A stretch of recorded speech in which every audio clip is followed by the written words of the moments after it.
నేరం చేశారనో కాదు, చిన్న పొరపాటు వల్ల ఇక్కడ ఉన్నారు మీరు. దీన్ని మీరు జైలు అనుకోవద్దు, ఒక హాస్టల్ అనుకోండి, చదువుకోవటానికి వచ్చామనుకోండి. ఇక్కడ ఎంతో మంది చదువుకొని టీచర్లు, లాయర్లు, డాక్టర్లు అయ్యారు.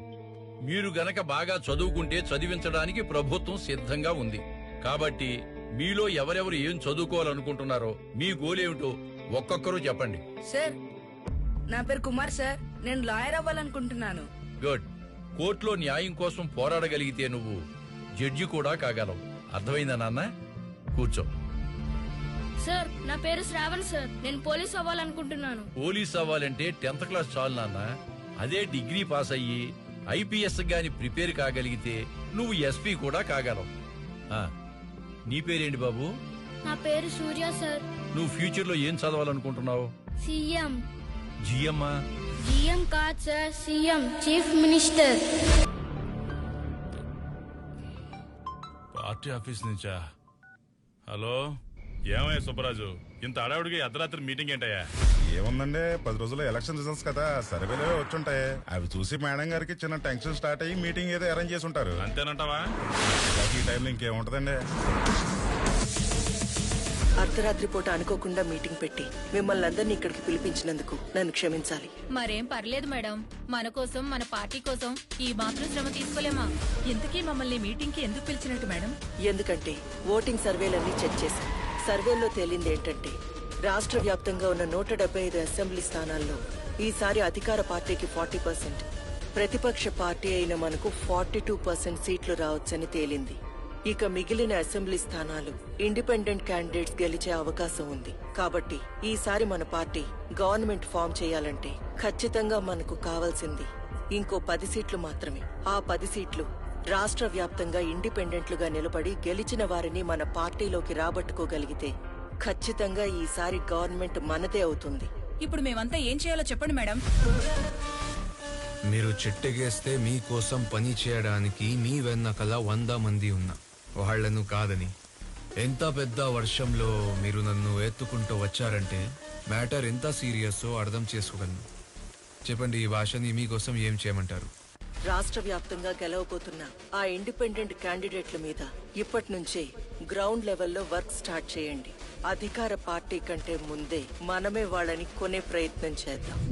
వయసు పైబడిపోతున్నా ప్రయాణం మాత్రం ఇంకా ప్రతిపక్షంలోనే సాగుతోంది భాష. అందుకే ఈసారి ఎలాగైనా ప్రభుత్వం మనదవ్వాలనుకుంటున్నాను భాష. మీరు చెప్పేది కరెక్ట్ మేడం, కానీ ఈ గ్యాప్ లో అధికార పార్టీ కుక్కైన దుర్గాగాడు ఎంటర్ అయిపోయి మన వైపు తిప్పుకోవాలనుకున్న ఇండిపెండెన్స్ ని ఈసారి కూడా వాళ్ళ వైపు లాక్కుపోవడం గ్యారెంటీ ఏంటి? కరిచే కుక్కని కట్టేసుంచాలి. అందుకే కదా ఈసారి వాడి మీద బెయిల్ దొరకని కేసులు పెట్టి వాణ్ణి జైల్లో పెట్టించింది. అంటే వాడు జైల్లో ఉండి చక్రం తిప్పలేడు అంటారా మేడం? దానికి నువ్వు నా కోసం ఒక పని చెయ్యాలి. ఏం చేయాలో చెప్పండి మేడం. సెంట్రల్ జైల్లో ఒక ఖైదీ ఉన్నాడు.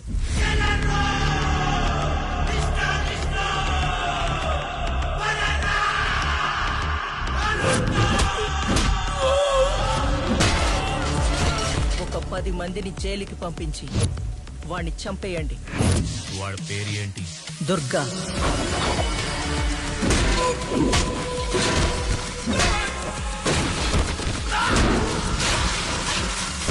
He is most dangerous animal.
విషయం నాకు వదిలేండి మేడం, మే దేఖ్ లూంగా.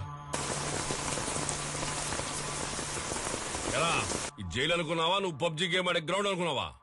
మాట్లాడవే, ఎందుకు కొట్టేవాళ్ళని?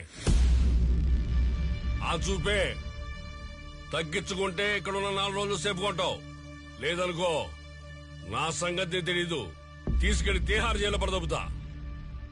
రై చూస్తారేట్రా, తీసుకెళ్లి చల్లపడి నా కొడుకుని. జైలర్ సాబ్. చెప్పు భాష, ఏంటి విషయం? మా కుర్రాలని ఓ 10 మందిని జైలుకి పంపిస్తున్నాను. ఈసారి ఎవరిని వేసేటేంటి? దుర్గాని. దుర్గా అంటే ఆ అధికార పార్టీ వాళ్ళ మనిషేగా? అవును సాబ్, వాడే. వాడిని వేసేయడానికి అపోజిషన్ వాళ్ళ దగ్గర అంత తీసుకున్నావేంటి?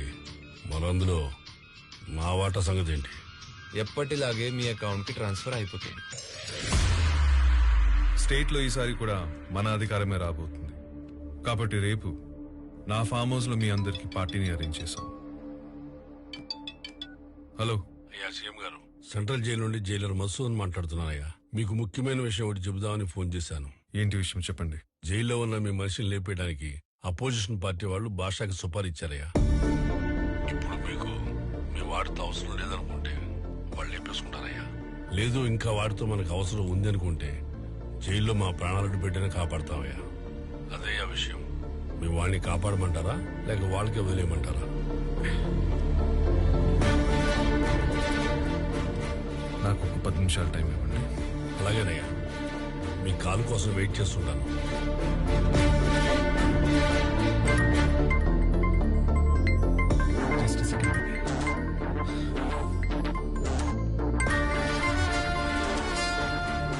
హలో మావయ్య, చెప్పండి.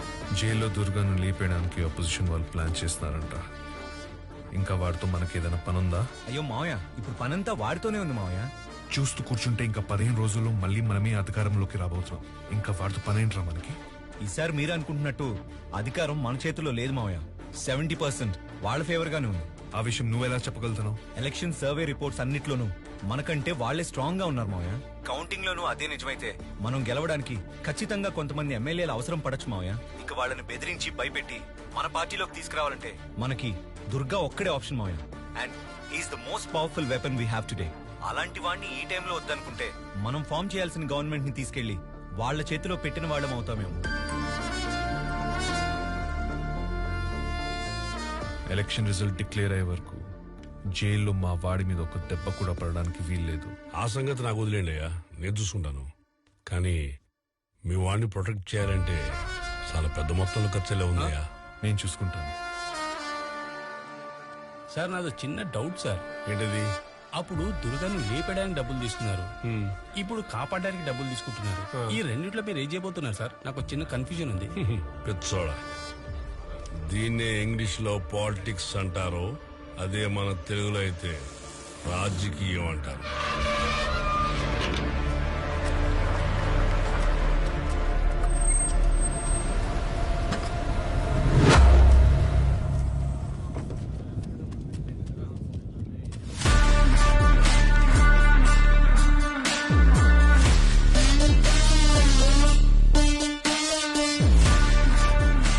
వీళ్ళు మళ్ళీ జైలుకి వచ్చారంటే జైల్లో ఎవరితో పెద్ద తల లేవబోతుందిరా.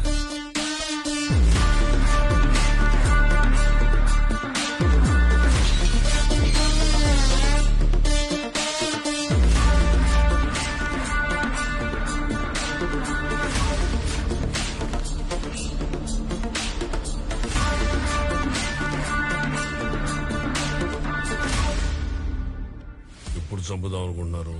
వీలైతే ఈ రోజే.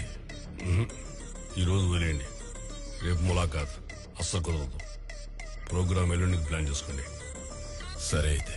కానీ ఓ విషయం బాగా గుర్తుపెట్టుకోండి, నేను మీకు ఆ రోజు దుర్గాన్ని చంపడానికి జస్ట్ అరగంట మాత్రమే టైం ఇస్తా.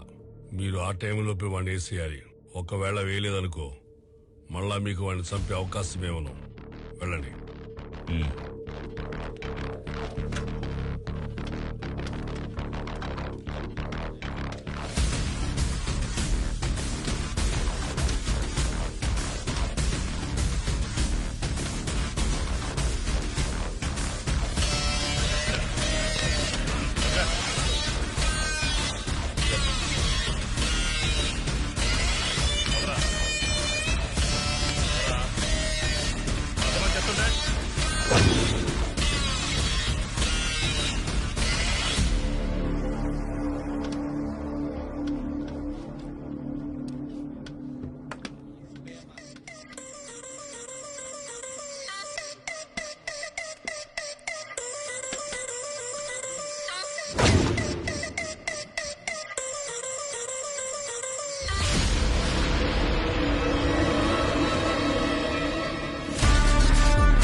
ఇందాక మా వాడిని ఏదో గురాయిని చూస్తున్నాం, ఏది ఇప్పుడు నన్ను బీజుడు గట్ల.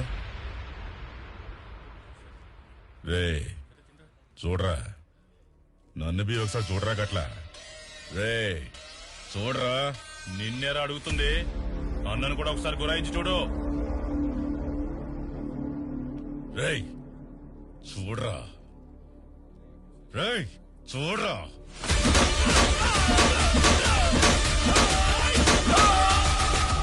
నా సంగతి తెలీదు, తీసుకెళ్లి తిహార్ జైలు పడదొబ్బుతా.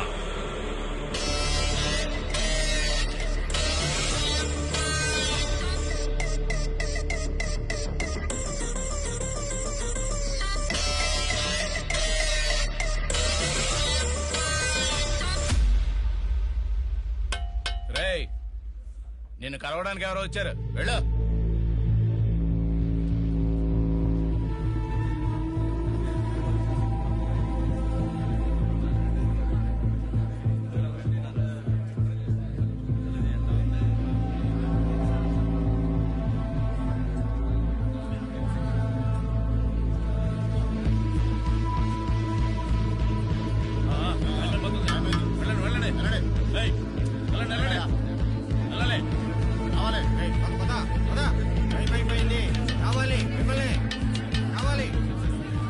సరేరా, ఉంటా మరి. టేక్ కేర్ రా.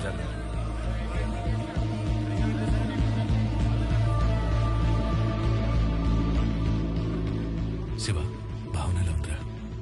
ఇప్పటికైనా గుర్తొచ్చిందారా నీకు? మర్చిపోయావు అనుకున్నా.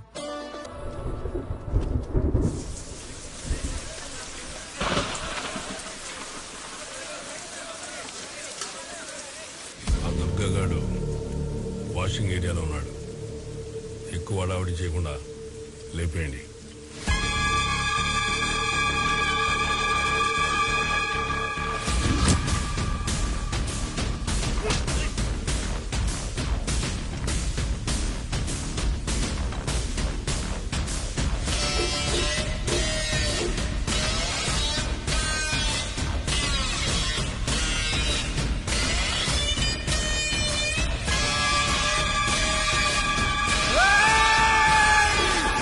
ఆ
భాష నువ్వు ఇంకో 10 మందిని పంపించిన జైల్లో ఆ దుర్గా గారిని చంపలేవురా.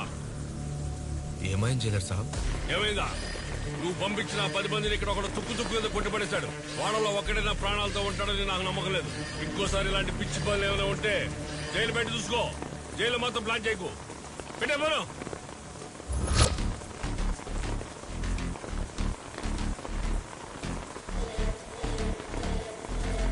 మీరు నా మీద పెట్టుకున్న నమ్మకాన్ని నేను నిలబెట్టుకోలేకపోయాను మేడం.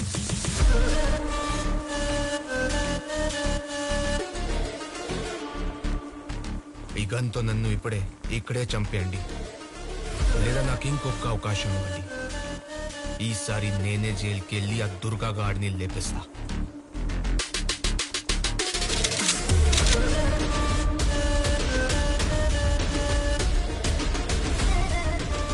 ఇంకో వారం రోజుల్లో ఎలక్షన్ రిజల్ట్స్. ఆ రిజల్ట్స్ నాకు ఫేవర్ గా లేకపోతే అప్పుడు చెప్తా ఎవరు ఎవరిని చంపాలో.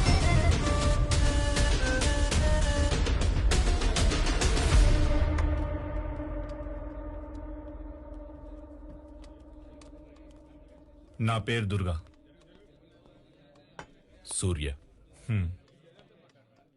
నిన్న నన్ను కాపాడినందుకు థ్యాంక్స్.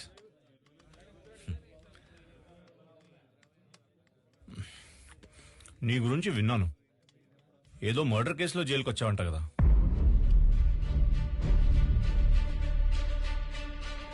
సూర్య, నువ్వు నాతో కలిసి పనిచేస్తానంటే చెప్పు. నిన్ను ఈ జైలు నుండి బయటికి తీసుకెళ్ళి నీ మీద ఉన్న కేసులు కూడా లేకుండా చేయగలను. అదెలాగా? నా వెనకాల అధికార పార్టీ బలం ఉంది.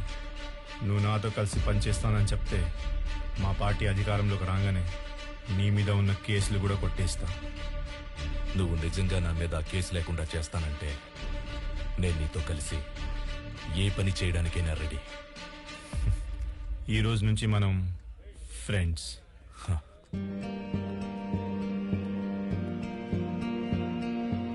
అవును, ఆ రోజు వాళ్ళు నిన్నెందుకు చంపాలనుకున్నారు? ఆపోజిషన్ వాళ్ళు ఎప్పటి నుంచో నన్ను చంపడానికి ట్రై చేస్తున్నారు. ఈసారి వాళ్ళకి జైల్లో అవకాశం దొరికింది, అందుకే చంపడానికి వచ్చారు.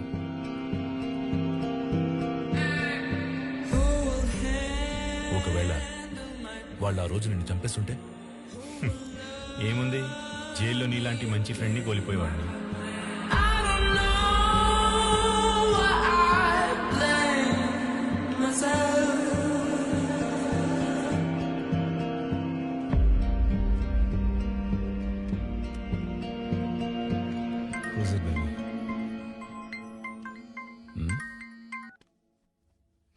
హలో, నేను దుర్గాని మాట్లాడుతున్నాను.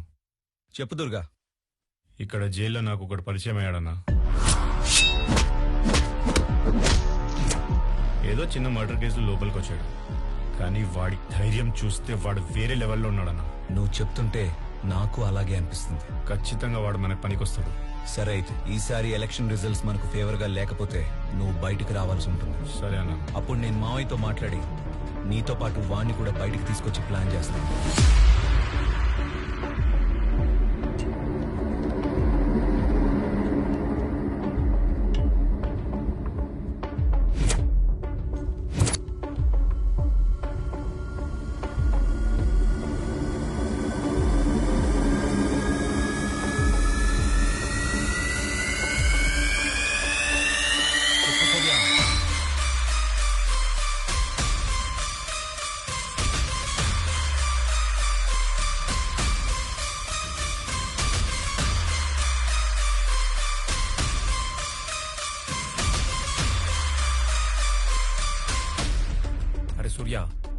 ఈ సమాజం మారదు, ఈ ప్రజలు మారరు.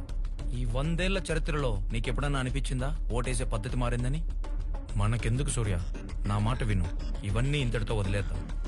చూడు శివ, నువ్వు చెప్పినట్టు ఈ సమాజం మారకపోవచ్చు, ప్రజలు ఓటేసే పద్ధతి మారకపోవచ్చు, కానీ ప్రజల్ని పరిపాలించే నాయకుల్ని మాత్రం మనం మార్చాలరా. 40 రోజులుగా ఎదురు చూస్తున్న ఉత్కంఠకు తెరపడింది. గెలిచిన అభ్యర్థులు సంబరాలు చేసుకుంటుంటే ఓటమి పాలైన అభ్యర్థులు దానికి కారణాలు వెతుకుతున్నారు. ఓటర్ మాత్రం తమకి ఎవరూ దూరం కాదు, ఎవరూ దగ్గర కాదు అన్నట్లు 2 మేజర్ పార్టీలకు సమాన సీట్లిచ్చి ఇద్దరిని టెన్షన్ లో పెట్టారు. రాష్ట్రంలో ఉన్న మొత్తం 120 అసెంబ్లీ సీట్లలో అధికార పార్టీకి 48 సీట్లు రాగా అపోజిషన్ పార్టీకి 52 సీట్లొచ్చాయి. మిగిలిన 20 సీట్లు గెలుచుకున్న ఇండిపెండెంట్లే రాష్ట్రంలో ప్రభుత్వాన్ని ఏర్పాటు చేయడానికి కీలకంగా మారారు. ఇప్పుడు వాళ్లల్లో ఎంతమంది ఏ పార్టీకి సపోర్ట్ చేస్తారు, రాష్ట్ర పాలన ఏ పార్టీ చేతికి వెళ్తుంది అన్నది తెలియాలంటే బల పరీక్ష అయ్యేంత వరకు ఎదురు చూడక తప్పదు. ఇదేంటి సార్, ఈసారి ఎలా జరిగిందేంటి? ఇప్పుడు ఏం చేద్దాం సార్? ఈసారి కూడా గవర్నమెంట్ ఎలాగైనా మనదే అవుతుంది.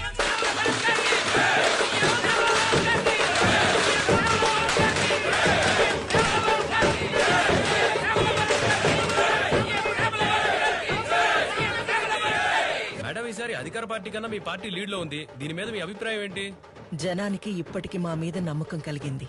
అందుకే ఈసారి మా పార్టీ లీడ్ లో ఉంది. Thank you.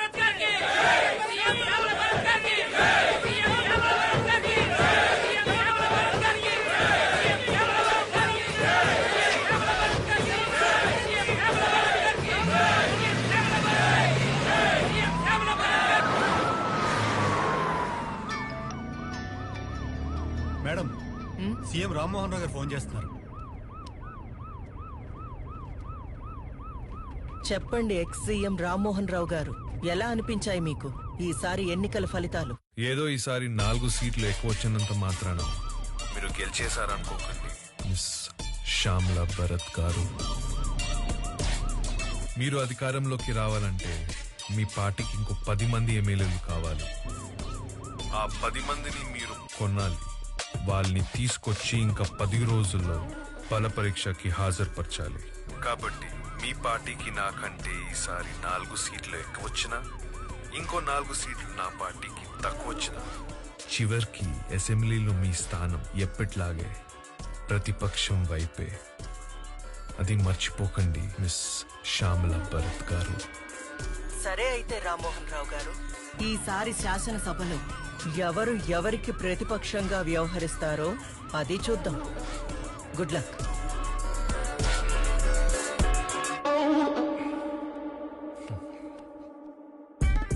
మనం లీడ్ లో ఉన్నామని తెలిసి కూడా ఆ రామ్మోహన్ రావు మనం గెలవలేమని అంత స్ట్రాంగ్ గా చెప్తున్నాడంటే మన వెనకాల ఏదో పెద్ద ప్లాన్ చేస్తున్నాడని అర్థమవుతుంది. ఇప్పుడు మనకున్న లీడ్ ప్రకారం మన పార్టీ గెలిచి అధికారంలోకి రావాలంటే వీలైనంత తొందరలో ఆ 20 మంది ఇండిపెండెంట్లను మనం వెంటనే కొనేయాలి. ఆ 20 మందిని మనం వెంటనే కొనేయాలంటే దానికి ఒకటే మార్గం మేడం. ఏంటది? అనకాపల్లి నుండి 20 సంవత్సరాలుగా ఓటమి ఎరుగని కళ్యాణ్ ప్రసాద్ ని మనం ముందుగా కొనేయాలి మేడం. వాణ్ణే ఎందుకు? వాడే కింగ్ మేకర్ మేడం. ఎవరైతే 20 మంది ఇండిపెండెంట్ అభ్యర్థులు ఉన్నారో వాళ్ళంతా వాడి చేతిలోనే ఉంటారు. అయితే వెంటనే అతన్ని పిలిపించండి. మన కళ్యాణ్ ప్రసాద్ కి ఫోన్ చేసి వెంటనే మన ఫామ్ హౌస్ కి వచ్చి నన్ను కలవమనండి. ఓకే?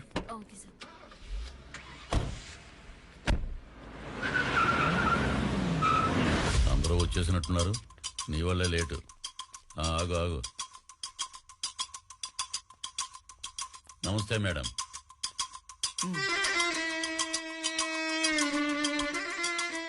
మేడం, డైరెక్ట్ గా పాయింట్ మాట్లాడుకుందాం.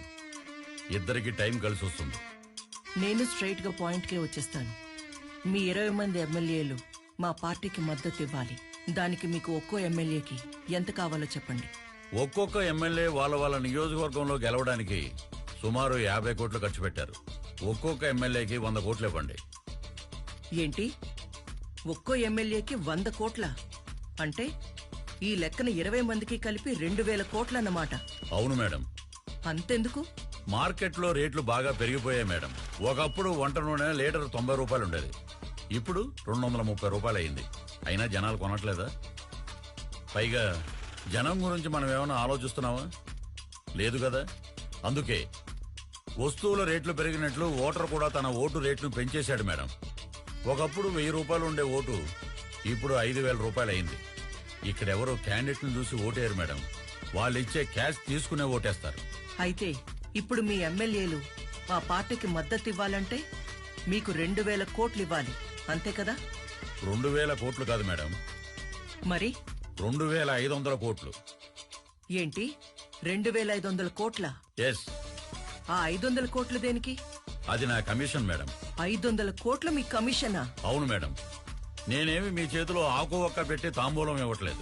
ఈ స్టేట్ ని 5 ఏళ్లు రూల్ చేసే అధికారం మీకు ఇస్తున్నాను. అలాంటప్పుడు ఒక చిన్న 500 కోట్లు కమిషన్ తీసుకోవడంలో పెద్ద తప్పేం లేదు మేడం.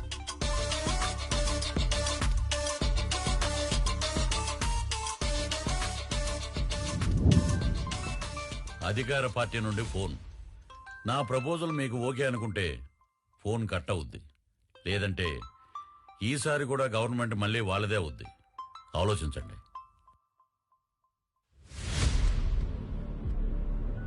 సార్, కళ్యాణ్ ప్రసాద్ మన కాల్ కట్ చేస్తున్నాడు సార్. మళ్ళీ ట్రై చేయి. Okay sir.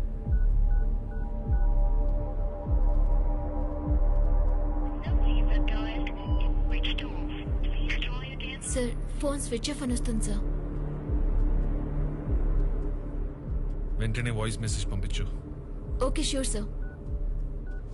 మీరడిగిన మొత్తం 2500 కోట్లు ఎక్కడా తేడా రాకూడదు. బల పరీక్ష రోజున మా 20 మంది ఎమ్మెల్యేలు హచ్చుడాగుల్లాగా మీ వెంటే ఉంటారు. మీరు ఎక్కడ సంతకం పెట్టమంటే అక్కడ పెడతారు. ఇక సీఎం గా ప్రమాణ స్వీకారం చేయడానికి రెడీ అయిపోండి మేడం. కానీ దానికంటే ముందు మనం ఒక పని చెయ్యాలి. ఏంటి మేడం అది? మీరు నాతో చేతులు కలిపారన్న వార్త ఎలాగైనా రామ్మోహన్ రావుకి తెలుస్తుంది. అప్పుడది మన ఎమ్మెల్యేలకు అంత సేఫ్ కాదు. అందుకే మన ఎమ్మెల్యేలందరూ ఒకే చోట సేఫ్ గా ఉండడానికి బెంగళూరులో నేను ఒక స్టార్ హోటల్ మొత్తం బుక్ చేశాను. బల పరీక్ష జరిగే వరకు వాళ్ళంతా అక్కడే ఉంటారు. మీ ఎమ్మెల్యేలతో పాటు మా ఎమ్మెల్యేలను కూడా కలిపి అక్కడికి పంపిస్తే అందరూ ఒకే చోట సేఫ్ గా ఉంటారు. మీరు చెప్పేది కరెక్టే మేడం. ఆ రామ్మోహన్ రావుకి భయపడి సిటీకి దూరంగా ఉన్న 500 కిలోమీటర్లో ఉన్న బెంగళూరులో ఉంచవలసిన అవసరం లేదు. ఎందుకంటే ఈ సిటీలో ఎవరికి తెలియని డెన్ ఒకటి ఉంది. అది నా కంట్రోల్లోనే ఉంది. ఈ 10 రోజులు మన ఎమ్మెల్యేలను అక్కడ దాచేస్తే టైము సేవ్ అవుద్ది. మన వాళ్ళు మన పక్కనే ఉన్నారన్న నమ్మకం, ధైర్యం ఉంటుంది. కానీ అంత సేఫ్ ప్లేస్ ఈ సిటీలో ఎక్కడుంది? సారీ మేడం, బల పరీక్ష జరిగే వరకు ఆ ప్లేస్ ఎక్కడుందో మీకు కూడా చెప్పను. సరే, అయితే మీ ఎమ్మెల్యేలతో పాటు మా ఎమ్మెల్యేలను కూడా మీరు చెప్పిన అండర్ గ్రౌండ్ కి పంపిస్తాను. జాగ్రత్తగా చూసుకోండి. Okay madam. సత్యనా? సార్, శ్యామలా భరత్ కళ్యాణ్ ప్రసాద్ ని 2500 కోట్లకి కొనేసిందంట సార్. ఇప్పుడు మన పరిస్థితి ఏంటి సార్? మన ప్రభుత్వం పడిపోయినట్టేనా సార్? ఈ ఎలక్షన్ లో నేను 100 కోట్లు ఖర్చు పెట్టాను. ఇప్పుడు నా పరిస్థితి ఏంటి సార్? ఏం చేయాలో చెప్పండి సార్. మాట్లాడండి సార్. ఏ అవ్వండి. మీరెవరూ కంగారు పడాల్సిన పని లేదు. బల పరీక్షకి ఇంకా టైం ఉంది. నాకు బాగా తెలుసు ఏం చేయాలో. మీరు చెప్పింది నాకు అర్థమైంది. ఇప్పుడు నన్ను ఏం చేయమంటారో చెప్పండి. అన్అఫీషియల్ గా జైలు నుండి ఆ దుర్గా వెంటనే బయటికి రావాలి. ఎంత డబ్బు ఖర్చు అయినా సరే వెంటనే ఆ జైలర్తో మాట్లాడి ఆ పని చూడు. సరే మావయ్య, నాదో రిక్వెస్ట్. ఏంటది? దుర్గాతో పాటు ఇంకొకరిని కూడా జైలు నుండి బయటికి తీసుకురావాలి మావయ్య. ఎవడో వాడు? వాడి పేరు సూర్య. వాడి గట్స్, వాడి ధైర్యం అసలు వేరే లెవెల్ అంట. కావచ్చు, కానీ ఎవడో తెలియని ఒక కొత్త వ్యక్తి మీద అంత నమ్మకం ఎలా పెట్టుకోమంటావు? అసలే ఇది ఒక స్టేట్ గవర్నమెంట్ కి సంబంధించిన ఇష్యూ. ఏదైనా తేడా జరిగితే నా పొలిటికల్ కెరియర్ మొత్తం నాశనం అయిపోతుంది. నన్ను నమ్మండి మామ, మన గవర్నమెంట్ పడిపోకుండా ఉండాలంటే ఈ ఆపరేషన్ లో దుర్గా కన్నా వాడే యాక్టివ్ గా పనిచేయగలడు. సరే, అయితే వాడి గురించి అంతలా చెప్తున్నావు కాబట్టి పని అయిపోయిన వెంటనే వీళ్ళిద్దరూ జైల్లో ఉండాలి. నాకు కూడా వాటిని ఒకసారి కలవాలనిపిస్తుంది.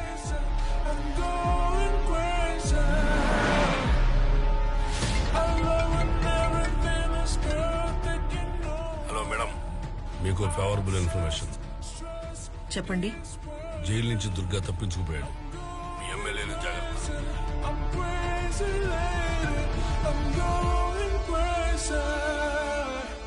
వీళ్ళని ఇప్పుడే వదిలేసి వాళ్ళకి అప్పుడే ఇన్ఫర్మేషన్ ఇచ్చేశారేంటి సార్? వాళ్ళు కొట్టుకు వస్తేనే కదరా మధ్యలో మనలాంటి వాడు సేఫ్గా ఉండేది.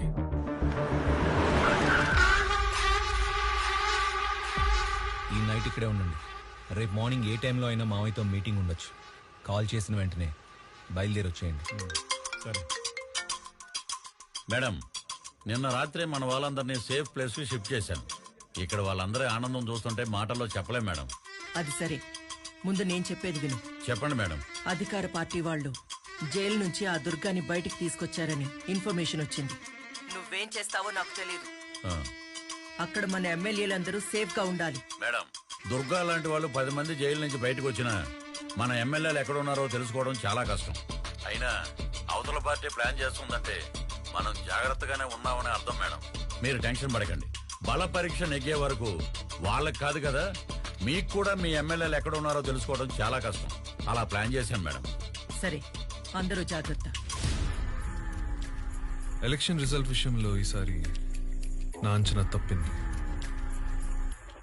అధికారం జారిపోయేలా ఉంది.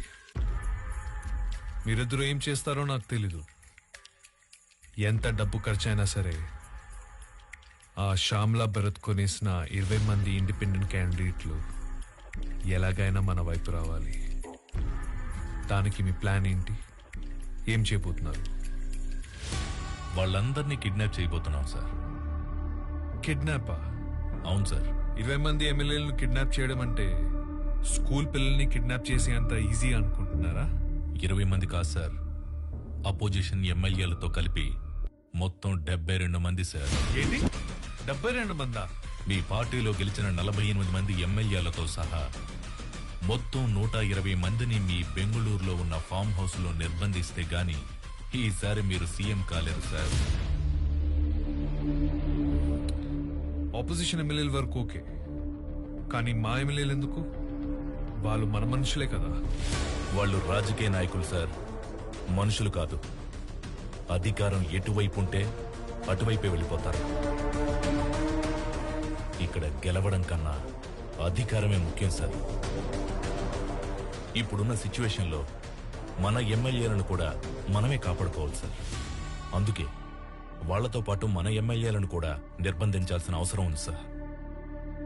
మీ ప్లాన్ అంతా వింటూ ఉంటే బానే అనిపిస్తుంది, కానీ ఆపోజిషన్ వాళ్ళ ఎమ్మెల్యేలను ఎలా కిడ్నాప్ చేస్తారు?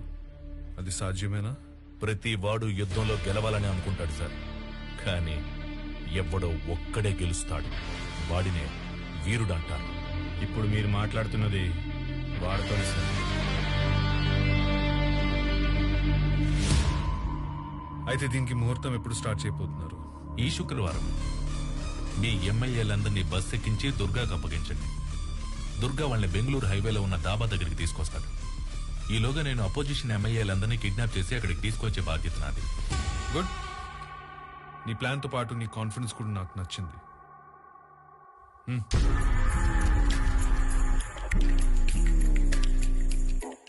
ఈ బ్యాగ్ లో 2 crores ఉన్నాయి. ఇది జస్ట్ అడ్వాన్స్ మాత్రమే. అనుకున్న పని అనుకున్నట్లు జరిగితే నీ మీద ఉన్న కేసెస్ కొట్టేయడంతో పాటు ఇలాంటి చాలా బ్యాగ్స్ నీకు అందుతాయి. ఈసారి కూడా మీరే సీఎంగా ప్రమాణ స్వీకారం చేయబోతున్నారు. దానికి సిద్ధంగా ఉండండి.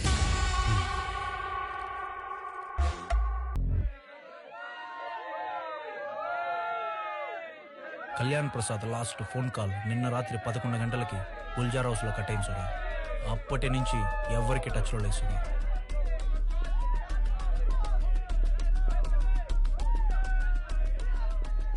అయితే వాడు ఖచ్చితంగా గుల్జార్ హౌస్ లోనే ఉన్నాడు. ఎవరు?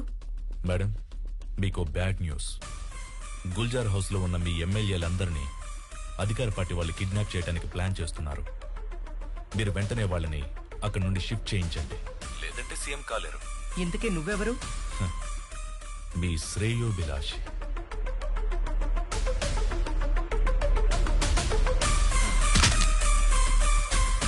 ఎక్కండి అందరూ.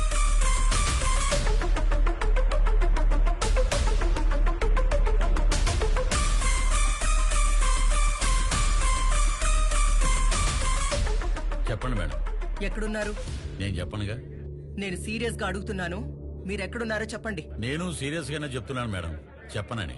గుల్జార్ హౌస్ లో ఉన్న విషయం నాకు తెలియదనుకుంటున్నావా? అదేంటి మేడం, గూగుల్ సెర్చ్ లో కొత్త యాప్ ఏమైనా వచ్చిందా? ఇంత సీక్రెట్ ప్లేస్ మీకెలా తెలిసింది? నాకే కాదు, అధికార పార్టీ వాళ్ళకు కూడా మీరెక్కడున్నారో తెలిసిపోయింది. ఇప్పుడు ఎలా మేడం? వాళ్ళక్కడికి రాకముందే వెంటనే మన ఎమ్మెల్యేలందరినీ తీసుకుని అక్కడి నుంచి షిఫ్ట్ అవ్వండి. ఇప్పటికిప్పుడు ఇంతమంది ఎమ్మెల్యేలు తీసుకుని ఎక్కడికైనా షిఫ్ట్ అవ్వాలి మేడం? బస్ పంపిస్తున్నాను, బెంగళూరులో ఉన్న నా రిసార్ట్కి వెళ్ళండి. అర్థమైందా? అర్థమైంది.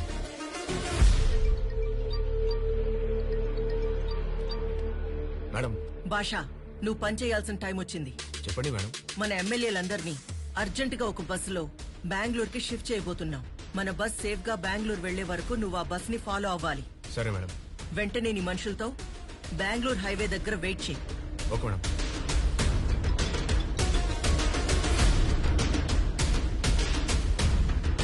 హలో మేడం, నేను ట్రావెల్ బస్ డ్రైవర్ని మాట్లాడుతున్నాను మేడం. ఎక్కడున్నావు ఇప్పుడు? కరెక్ట్ గా మీరు చెప్పిన లొకేషన్ లో ఉన్నాను మేడం.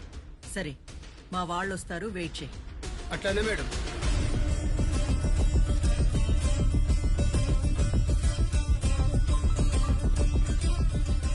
చెప్పండి మేడం. బస్ వచ్చింది, వెంటనే అక్కడి నుంచి బయలుదేరిపోండి. అలాగే మేడం. బస్సు వచ్చిందంట, బయలుదేరండి బయలుదేరండి, కమాన్.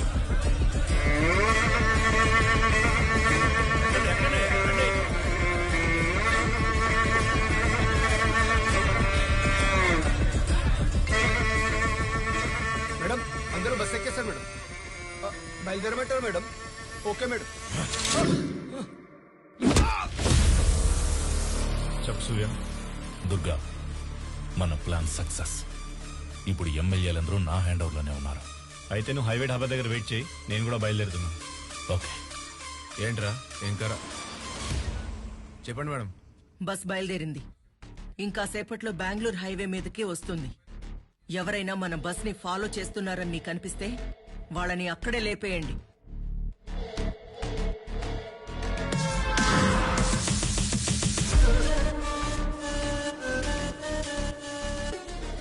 మేడం, మన ఎమ్మెల్యేల బస్ ఇప్పుడే మా ముందు నుంచి క్రాస్ అయింది.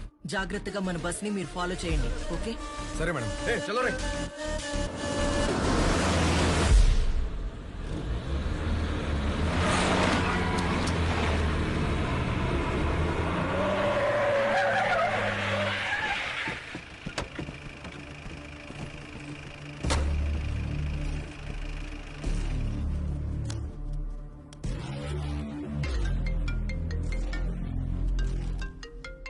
చెప్పు భాష. మేడం, ఇప్పుడే మన బస్ హైవే పక్కన ఉన్న ఒక ఢాబా దగ్గరికి వచ్చి ఆగింది. నైట్ జర్నీ కదా భాష, టీ ఏదో తాగడానికి ఆపుంటారులే. దీనికి కూడా ఫోన్ చేసి చెప్పాలా? మేడం మేడం, మళ్ళీ ఏమైంది భాష? మన బస్ వెనకాల ఇంకో బస్ కూడా వచ్చి ఆగింది మేడం. ఇంకో బస్? అవును మేడం, చూస్తుంటే అధికార పార్టీ ఎమ్మెల్యేల బస్ లా ఉంది. ఏంటి, అధికార పార్టీ ఎమ్మెల్యేల బస్సా? అవును మేడం, కన్ఫర్మ్ గా వాళ్ళ బస్సే అది. అయినా వాళ్ళ బస్ ఇప్పుడు అక్కడికి రావడం ఏంటి? మేడం, నాకెందుకు మన ఎమ్మెల్యేలను మనం బెంగళూరు తరలిస్తున్నట్లు వాళ్ళు కూడా వాళ్ళ ఎమ్మెల్యేలను ఇంకెక్కడికైనా తరలిస్తున్నారేమో మేడం. అయ్యుండొచ్చు, కానీ రెండు బస్సులు ఒకే టైంకి ఒకే ప్లేస్ కి ఎందుకు వస్తాయి? నువ్వు పని చేయి భాష, అక్కడి నుండి మన బస్ సేఫ్ గా బయలుదేరే వరకు వాళ్ళ బస్ మీద ఓ కన్నేసుంచు. అలాగే.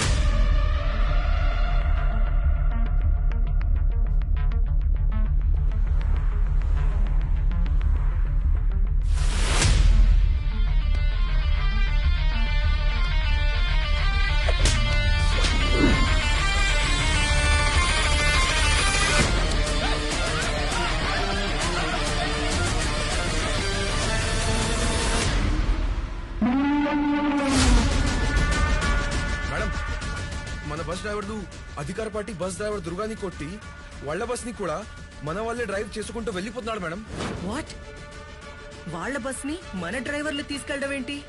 అదే నాకు అర్థం కావట్లేదు మేడం. సరే, నేను మన డ్రైవర్ కి ఫోన్ చేసి కనుక్కుంటాను. ముందు నువ్వు మన బస్ ని ఫాలో చేయి. Okay madam. Hello madam. Anwar, ఏం చేస్తున్నారు మీరు? ఎవడో వచ్చి నన్ను కొట్టి మన బస్సు మొత్తం తీసుకెళ్లిపోయాడు మేడం.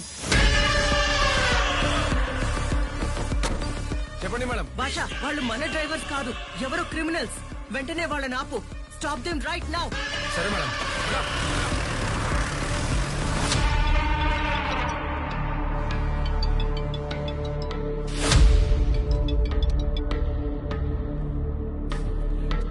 చెప్పండి శ్యామల భరత్ గారు, ఈ టైంలో కాల్ చేశారేంటి? చాలా రిలాక్స్డ్ మూడ్ లో ఉన్నట్టున్నారు. మీకు షాకింగ్ న్యూస్ చెప్పనా? చెప్పండి, అదేంటో.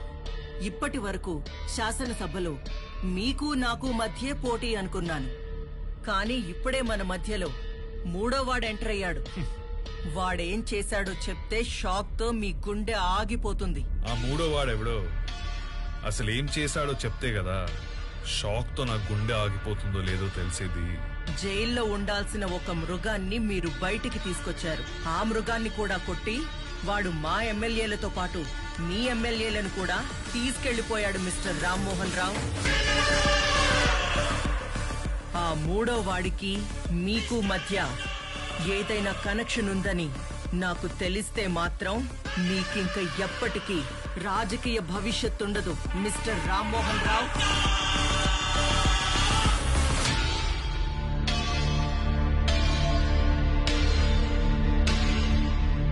ఏమైంది మావయ్య? ఆ దుర్గా గారికి కాల్ చేయి.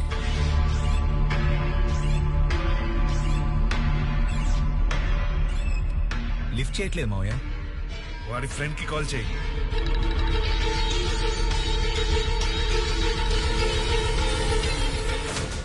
నా పొలిటికల్ కెరీర్ లో ఇదే ఫస్ట్ టైం ఒకరిని నమ్మి నేను మోసపోవడం. అసలు ఎవడ్రా నువ్వు? చెప్పాను కదా, ప్రతి వాడు యుద్ధంలో గెలవాలని చూస్తాడు, కానీ ఎవడో ఒక్కడే గెలుస్తాడు. వాణ్ణి వీరుడంటారు. ఇప్పుడు ఆ యుద్ధం మొదలైంది. వీరుడెవరు, ఆ యుద్ధం ఎందుకు చేస్తున్నాడనేది ముందు ముందు మీకే అర్థమవుతుంది. అప్పటి వరకు వెయిట్ అండ్ సీ.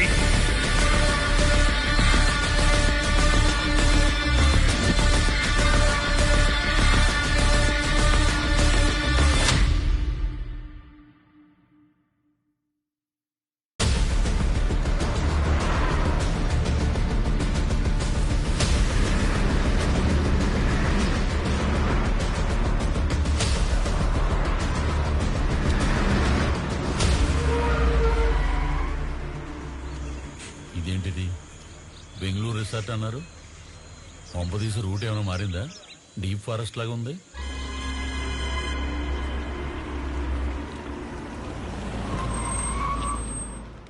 సార్,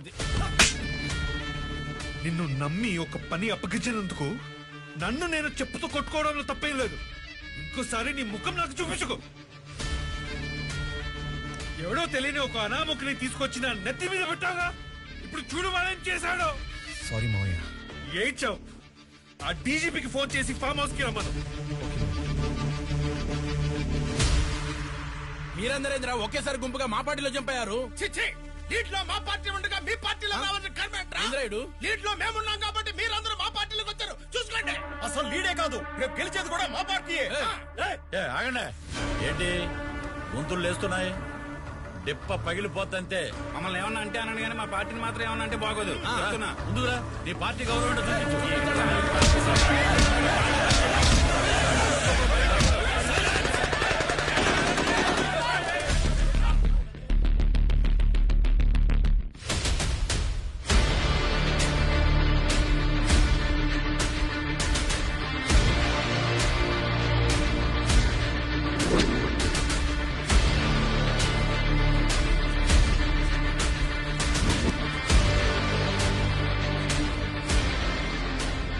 ఏం చూస్తున్నారో? మీరిష్టం వచ్చినట్లు అరవటానికి, మీరిష్టం వచ్చినట్లు పోట్లాడుకోవడానికి ఇదేం మీ అసెంబ్లీ కాదు. అడవి, నా అడవి, నా అడవి, నా అడవి. ఇక్కడ స్పీకర్ ఉండడు, మైకులుండవు, వాకౌట్ ఉండదు. హైవేకి దాదాపు 250 కిలోమీటర్ల దట్టమైన అడవిలో ఉన్నారు. బాబు, మీరు నక్సలైటా, మావోయిస్టా, టెర్రరిస్టా? ఎవరు బాబు మీరింతకీ? వాళ్ళంతా ఎక్కడి నుంచి పుట్టారు? మీలాంటి వాళ్ళంతా తప్పు చేస్తేనే కదా పుట్టారు. బాబు, నువ్వు చెప్పింది నేను నమ్ముతాను, కానీ నేను షుగర్ పేషెంట్ ని. టైంకు తిని మందులు వేసుకోకపోతే నా నరాలు బాడీ షివరింగ్ అవుతాయి బాబు. నువ్వు హెల్త్ మినిస్టర్ కదా? అవును బాబు. నీకు పెద్ద పెద్ద హాస్పిటల్స్ ఉన్నాయి, అయినా నీకే హెల్త్ బాగుండదు. ఇంకా నువ్వు పబ్లిక్ ఏం చేస్తావు? బాబు, మీరు ఇప్పుడు ఏం మాట్లాడినా మేము వినే పొజిషన్లో లేం బాబు. ముందు తినడానికి ఏమైనా పెట్టి మాట్లాడండి.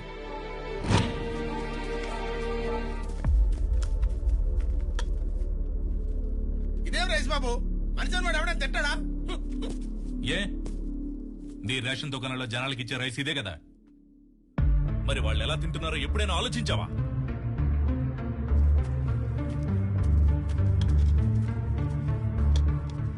చాలు బాబు చాలు.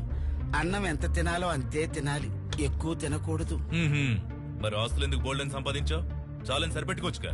అది మాత్రం చేయరు. ఇదిగో అబ్బాయి, నీ మాటలు చేష్టలు ఎక్స్ట్రాడినరీగా ఉన్నాయి. కాకపోతే కొరత ఏంటంటే ఆ ముఖం కూడా చూపించావనుకో ఓలోడు తిరిగిపోద్ది. నన్ను చూస్తే తట్టుకోలేవు. అబ్బో, నీది నరసింహం అవుతారు మరి. అయితే చూడు. అయితే చూపించు.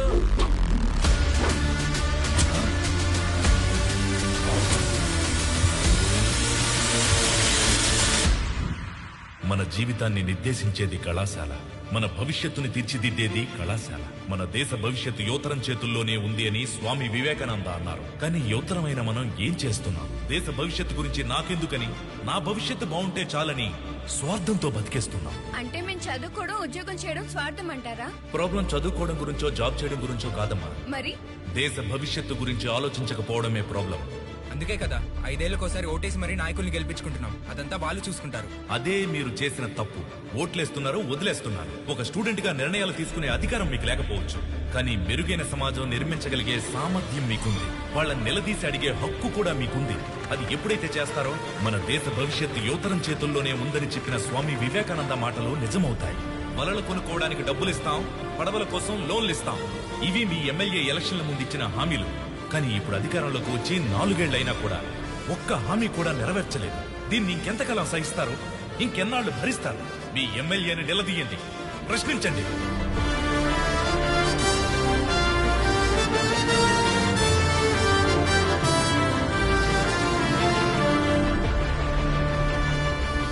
పద్దెనిమిదేళ్ల వయసు దాటిన యువతకి మన దేశం ఎందుకు ఓటు హక్కు కల్పిస్తుందో తెలుసా?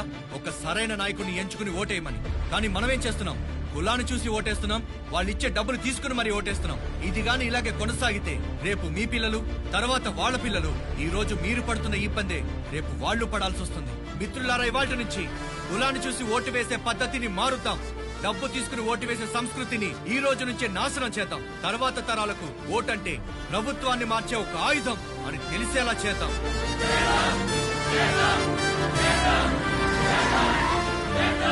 ఎవరయ్యా వీళ్ళు? Student sir. ఇలా జనాల్లో తిరుగుతూ మెరుగైన సమాజం కోసం ప్రసంగాలు ఇస్తుంటారు సార్. ఈ మధ్య ఇది ఫ్యాషన్ అయిపోయింది సార్. సరే సరే, వాళ్ళ ప్రసంగాల వల్ల మన ఇమేజ్ డ్యామేజ్ అవ్వకుండా చూడు. సార్, అవి మనం డబ్బించుకున్న ఓట్లు సార్. వాళ్ళతో పెద్ద ప్రాబ్లం కదా సార్. మన వాళ్ళందరికీ చెప్పి వీళ్ళ మీద ఒక కన్నేసి ఉంచమను. Okay sir. ఢిల్లీ నుంచి రాగానే వీళ్ళ సంగతి మనం చూద్దాం. ఏం చెప్పమంటారు బాబు, ఈ ఊరు సమస్యలని అక్కడే ఉన్నాయి. దాని గురించి మాట్లాడదామంటే వార్డు మెంబర్ రాడు, సర్పంచ్ పట్టించుకోడు, కార్పొరేటర్ పనిచేయడు. ఇక ఎమ్మెల్యే విషయానికి వస్తే ఓటేసి గెలిపించి 4 సంవత్సరాలైంది. ఈ 4 సంవత్సరాల్లో ఆయన ఇంటి చుట్టూ, ఆయన ఆఫీస్ చుట్టూ తిరగడం తప్ప ఆయన మొహం చూస్తే ఒట్టు బాబు.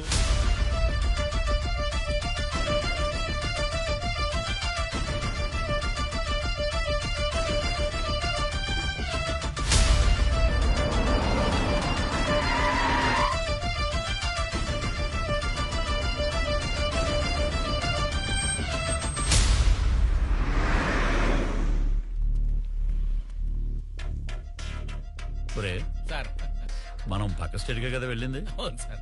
ఏదో యునైటెడ్ స్టేట్స్ కి వెళ్ళినట్టు ఈ ఫ్లెక్సీలేంటి? అవును సార్. పెడితే పెట్టారు గానీ సార్, ఫోటో బాగుంది.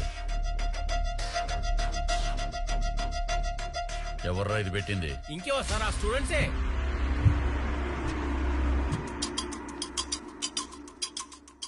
ఖచ్చితంగా ఈ పోస్టర్ చూసి ఎమ్మెల్యే రియాక్ట్ అవుతాడు.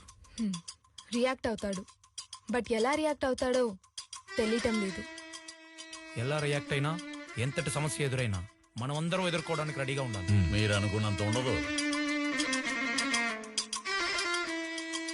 బాగా మర్యాద తెలిసిన వాళ్ళ ఉన్నారు, చదువుకున్నారు కదా, ఉద్యోగాలు చేసుకోవచ్చు కదా. ఇలా పేస్ట్ రాసి పోస్టర్లు అందించే పెంట పని, పాకి పని మీకెందుకు? ఈ పాలిటిక్స్ గోల మీకెందుకయ్యా? అది మీకు అర్థం కాదు. నమ్మలేనంత నమ్మకాన్ని ఇవ్వాలి, వెలకట్టలేనంత 1,00,000 హామీలు ఇవ్వాలి. అవసరమైతే అంటే ఓటర్లు మీ కాళ్ళ మీద పడి మొక్కాలా? అరే, చాలా కరెక్ట్ గా చెప్పావు తమ్ముడు. మీ దృష్టిలో ఓటర్లని కాళ్ళు అనుకుంటారు, కానీ మేము ఓటుని కాళ్ళు అనుకుంటాం. అదే మీకు మాకు ఉన్న తేడా. ఓటేసే రోజునే వాడు రాజు, ఆ తర్వాత 5 సంవత్సరాలు మేమే రాజు, మేమే మంత్రి. అంటే మిమ్మల్ని ప్రశ్నించే వాళ్ళే లేరంటారు. నువ్వు చెప్పు. డబ్బులు తీసుకుని ఓటు అమ్ముకున్న ఓటర్కి ప్రశ్నించే అధికారం ఎక్కడుంది? ఇప్పుడు జరిగేవన్నీ ఎలక్షన్స్ కావు, కలెక్షన్స్. మేము ఓట్లు కలెక్ట్ చేసుకుంటాం, వాళ్ళు డబ్బులు కలెక్ట్ చేసుకుంటారు. ఒక్కొక్క ఓటుకి 5,000, 1,50,000 ఓట్లు అంటే 75 కోట్లు. దానికి తోడు మందు, బిర్యానీ, గానా బజానా, పోస్టర్లు, పబ్లిసిటీ, ఇవి గాక మా నాయకులకు ఇచ్చే గిఫ్ట్లు. అబ్బో, సుమారు 150 నుంచి 200 కోట్లు ఖర్చు అవుతుంది. ఈ 200 కోట్లకి వడ్డీతో కలిపి 1000 కోట్లు రాబట్టుకోవాలి. దీనికే 5 సంవత్సరాలు సరిపోవట్లేదు మాకు. ఇక ప్రజాసేవ చేయడానికి టైం ఎక్కడం తమ్ముడు. అయినా ఓటు అమ్ముకున్నోడికి మేమెందుకు సేవ చేయాలి? వాడికి ప్రశ్నించే అధికారం లేదు. ఎందుకంటే వాడు ఓటుని అమ్ముకున్నాడు కాబట్టి. మీ అందరికీ చివరిసారిగా చెప్తున్నాను, స్ట్రీట్ రౌడీగా మొదలైన నా జీవితం స్టేట్ మినిస్టర్ అయ్యాను. మళ్ళీ నన్ను స్ట్రీట్ రౌడీని చేయకండి. ఎలక్షన్స్ దగ్గర పడుతున్నాయి. పోయినసారి ఓటుకి 5,000 అడిగారు, ఈసారి ఓటుకి 10,000 అడుగుతారు. నేను దానికి రెడీ అవ్వాలి. ఇక్కడ ఓటుకే కాదు, సీటుకు కూడా డబ్బులు ఇవ్వాలి. పార్టీ హైకమాండ్ నన్ను పట్టించుకోకపోతే నేను చాలా ఇబ్బందులు పడతాను తమ్ముడు. నా దారికి అడ్డు రాకండి. కాదని ఎవరైనా అడ్డొస్తే మీ అందరి డేట్ ఆఫ్ బర్త్లు వేరే వేరే అయి ఉంటాయి, కానీ డేట్ ఆఫ్ డెత్ మటుకు ఒకటే. గుర్తుపెట్టుకోండి. వస్తాను తమ్ముడు. బంగారం బంగారం అంతా మంచిగా జరిగిందే. టీ ఎస్టేట్ కి అడ్వాన్స్ ఇచ్చేసాం. వచ్చే నెల ఎలక్షన్, ఆ తర్వాత రిజిస్ట్రేషన్. ఊటీ టీ ఎస్టేట్ కి నువ్వే ఓనర్వి. నీ బొంద చూడు. మీ దృష్టిలో ఓటర్లని కాళ్ళు అనుకుంటారు, కానీ మేము ఓటుని కాళ్ళు అనుకుంటాం. ఓటేసే రోజునే వాడు రాజు. ఆ తర్వాత 5 సంవత్సరాలు మేమే రాజు, మేమే మంత్రి.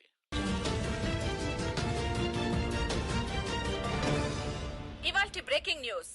ఎమ్మెల్యే కళ్యాణ్ ప్రసాద్ గారు తన అవినీతి గురించి తనే బట్టబయలు చేసుకున్న వైనం. చూడండి సార్.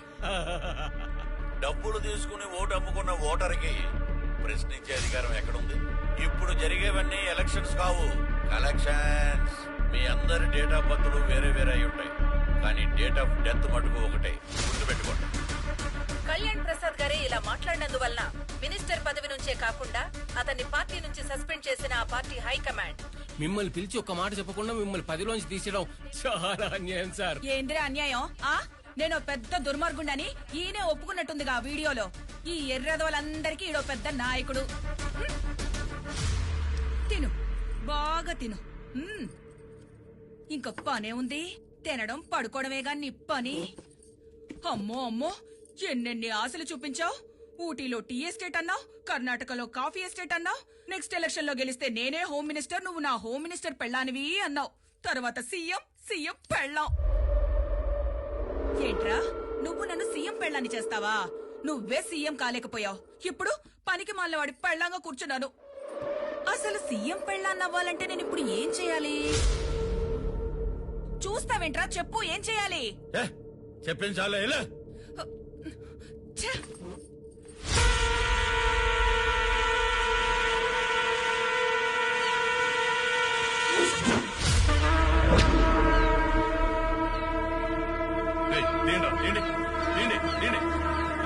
క్షమించండి సార్, మా వాళ్ళకి చేపల పట్టడం నేర్పిస్తున్నాం. పొరపాటు మీ మీద పడింది. మీరు బయలుదేరండి.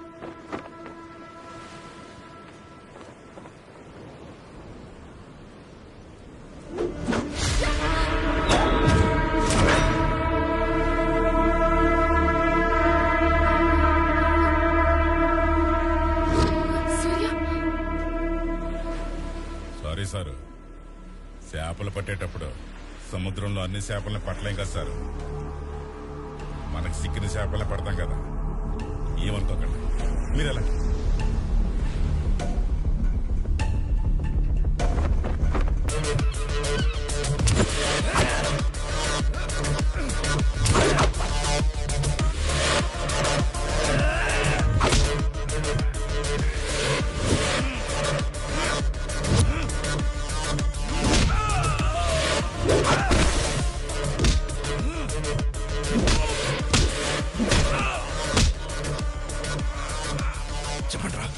పంపించిందేవరా?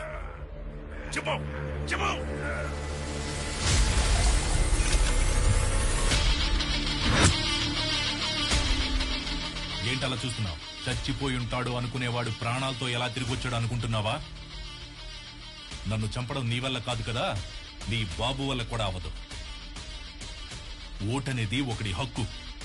డబ్బులిచ్చి దాన్ని ఎవడూ కొనలేడు. ఎమ్మెల్యే పదవంటే ప్రజల సమస్యల్ని గవర్నమెంట్ దగ్గరికి తీసుకెళ్లే ఒక రిప్రజెంటేటివ్ మాత్రమే, అంతేకాని ఒక నియోజకవర్గానికి రాజు అని కాదు. జస్ట్ ఒక పనోడివి. నువ్వన్నీ మర్చిపోయావు కాబట్టే గుర్తు చేయడానికి పోస్టర్స్ వేశాం. బట్ నీకది అర్థం కాలేదు. ఇప్పటి వరకు నిన్ను మార్చాలనుకున్నానే గాని ఈ నియోజకవర్గ ఎమ్మెల్యేని మార్చాలనుకోలేదు. ఇప్పుడు మారుస్తా. వచ్చే ఎలక్షన్ లో పోటీకి రెడీగా ఉండు. జరగబోయేది కలెక్షన్స్ కాదు, ఎలక్షన్స్.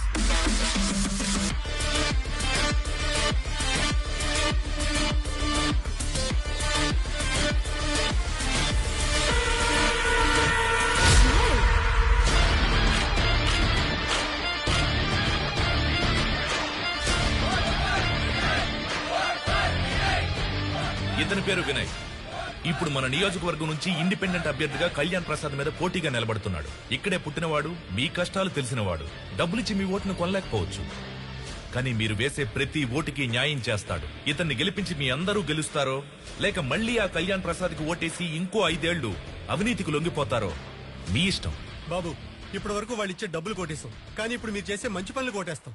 ఇప్పటి వరకు మాకు మంచి చేసే నాయకుడే కనబడలేదు బాబు. నిలబడండి బాబు, ఈసారి మా ఓట్లన్నీ మీకే వేస్తాం.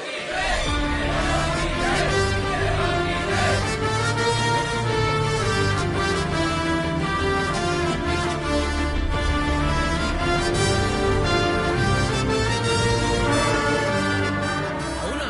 మీరేమో ఇక్కడ తీరిక పేకాట ఆడుతున్నారు, అక్కడేమో మీ పైన పోటీకి రెడీ అవుతున్నారు సార్. ఒరే, డబ్బులు తీసుకుని ఓట్లేసే జనం ఉన్నంత కాలం వీటిని ఎవరు పట్టించుకోర్రా. మీరు నాటే చెట్టు నీడనిస్తుంది, మీరు వేసే ఓటు భవిష్యత్తును నిర్ణయిస్తుంది. ఎవరికి ఓటేయాలో మీరే నిర్ణయించుకుంటారు.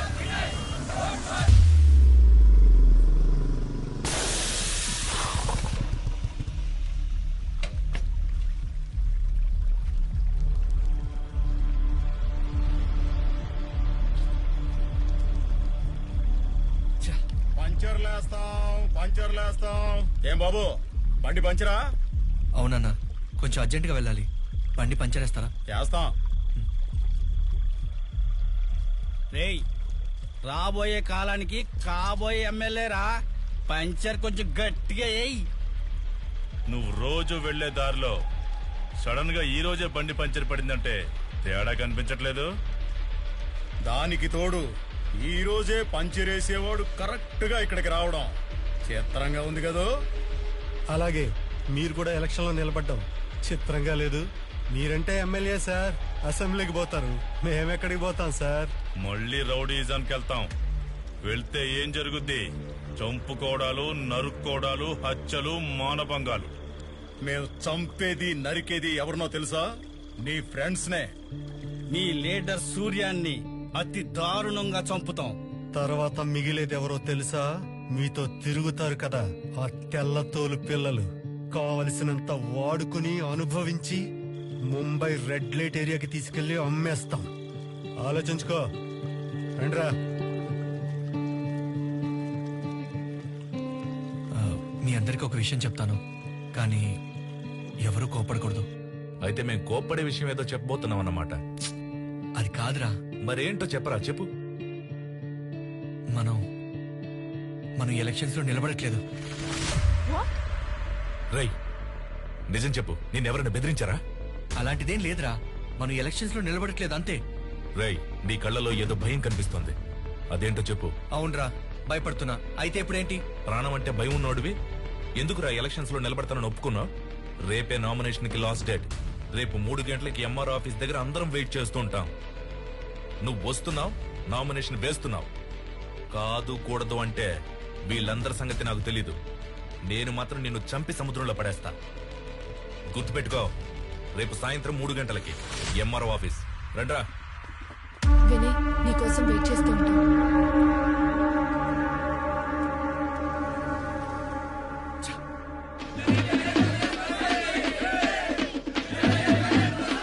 ఏమైంది వీడికి? అసలు వాడి గురించి వాడు ఏమనుకుంటున్నాడు? ఫోన్ నాట్ రీచబుల్, మెసేజ్ కూడా వెళ్ళట్లేదు.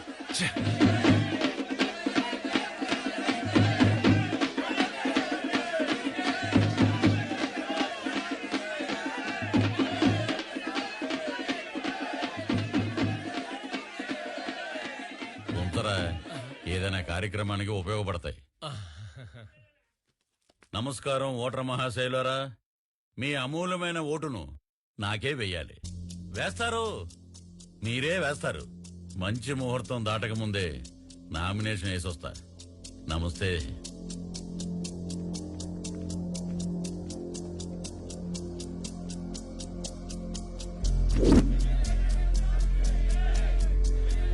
వినీకి మళ్ళీ ట్రై చేయి. ఏంట్రా టైం అవుతుంది, వాడు ఇంకా రాలేదు.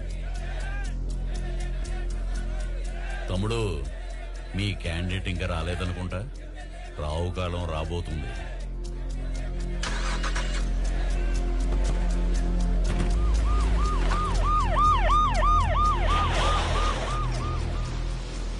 నిన్ను అరెస్ట్ చేస్తున్నాం. అరెస్టా? ఎందుకు? నేనేం చేశాను సార్? స్టేషన్కి రా, చెప్తాం. సూర్య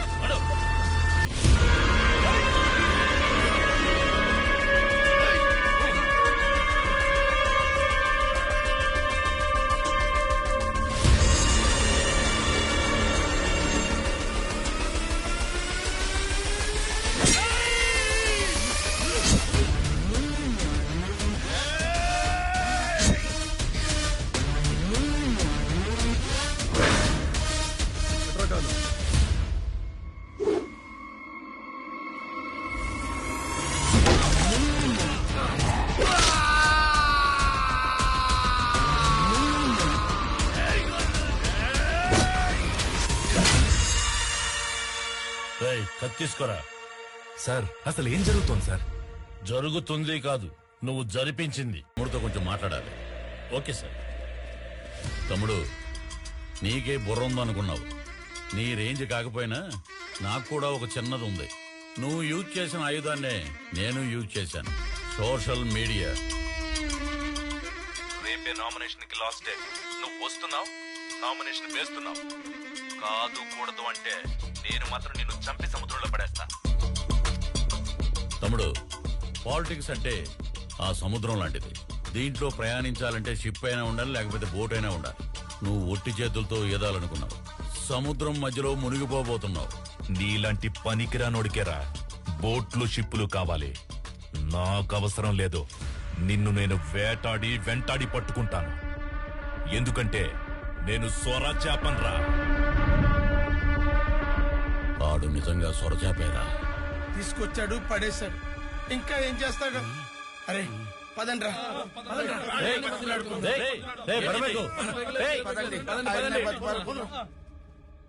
ఏది ఏమైనా వాతావరణం మాత్రం భలే ప్రశాంతంగా, కడుపులో గడబెడగా ఉంది. ఎక్కడే బయటకు వచ్చేసేటట్టుంది. అన్నా ఈ వయసులో ఎర్లీ మార్నింగ్ టెన్షన్ గా గంట కొడుతుందంటే నీ హెల్త్ కండిషన్ సూపర్ అన్నా.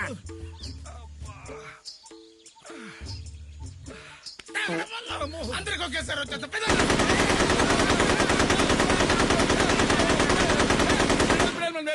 ఇక్కడ దడేలు దడేలు మన వస్తుంది.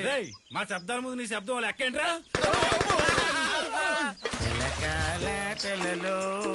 గలగల పాటలలో ఏమి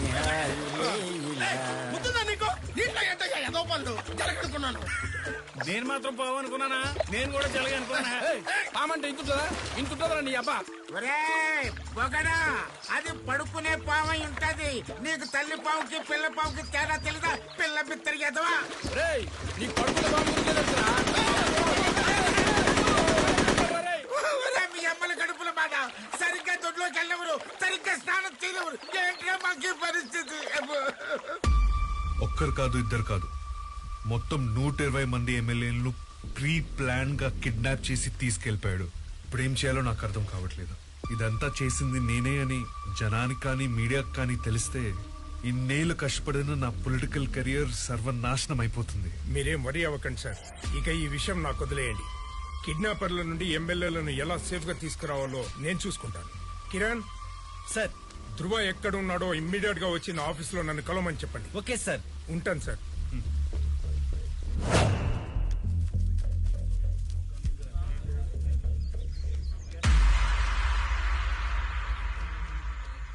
బాబు బాబు ఏంటి? మీ గురించి వాడు మాకంతా చెప్పాడు బాబు. నిజంగా మీకు జరిగింది అన్యాయమే కాదన్నో, కానీ వాడొక్కడ తప్పు చేస్తే మమ్మల్ని అందరిని ఎందుకు తీసుకొచ్చారు బాబు? కావాలంటే వాడిని ఒక్కడే ఇక్కడ ఉంచుకొని మమ్మల్ని అందరినీ విడిచిపెట్టేయండి బాబు. సరే, మీరు చెప్పినట్లు మిమ్మల్ని అందరినీ వదిలేస్తా.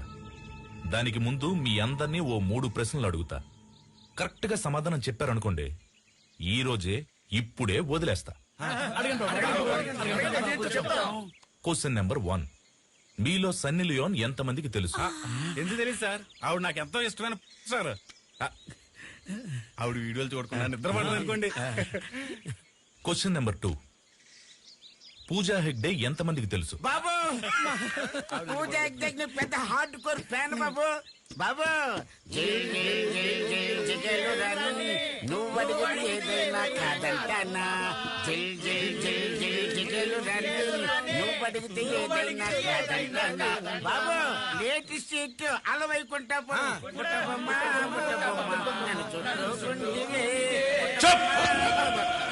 Third question. నారాయణ స్వామి మీలో ఎంతమందికి తెలుసు? బాబు నారాయణ స్వామి అంటే అన్నవరంలో ఉన్న సత్యనారాయణ స్వామి కదా. మీకు సన్నీ లియోన్ బాగా తెలుసు. పూజా హెగ్డే ఎన్ని సినిమాలు ఎవరెవరితో చేసిందో కూడా తెలుసు. కానీ ప్రజల కోసం తన ప్రాణాలు సైతం పోగొట్టుకున్న నారాయణ స్వామి ఎవరో మీకు తెలీదు. ఎవరు బాబు ఆయన? దేవుడా? దేవుడే, కానీ గుడిలో ఉండే దేవుడు కాదు, ప్రజల గుండెల్లో ఉండే దేవుడు నారాయణ స్వామి.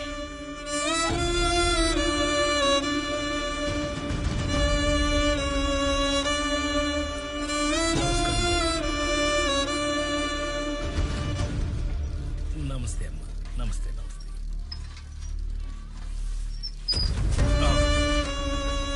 ఏంటమ్మా ఇది? చూస్తే తెలియట్లేదా? చెత్త. అది తెలుస్తూనే ఉంది. నువ్వు వేసిందే కాదు చేసింది కూడా అదే. కానీ చెత్తని చెత్త కుండీలో వేయకుండా రోడ్డు మీద పడేస్తున్నావు ఎందుకు? ఎప్పుడు కరెక్ట్ గానే వేస్తాను, ఇవాళ్లే జస్ట్ మిస్. అబ్బా ఇంగ్లీష్ మాట్లాడుతున్నావు. చెత్తని చెత్త కుండీలో వేయాలని తెలీదా? ఇలా చేయడం వల్లే కనిపించని రోగాలు వచ్చి మనుషులు కనపడకుండా పోతున్నారు. ఆహా, అటు చూడండి, కుండీల నిండా చెత్త. దాన్ని క్లీన్ చేయాల్సిన మున్సిపాలిటీ వాళ్ళు ఒక్కళ్ళు కూడా కనిపించకుండా పోయారు. వారం నుంచి చూస్తున్నా ఒక్కళ్ళన్నా వస్తారేమో అని. పైగా నేనేస్తేనే రోగాలు వచ్చినట్టు చెప్తున్నారు.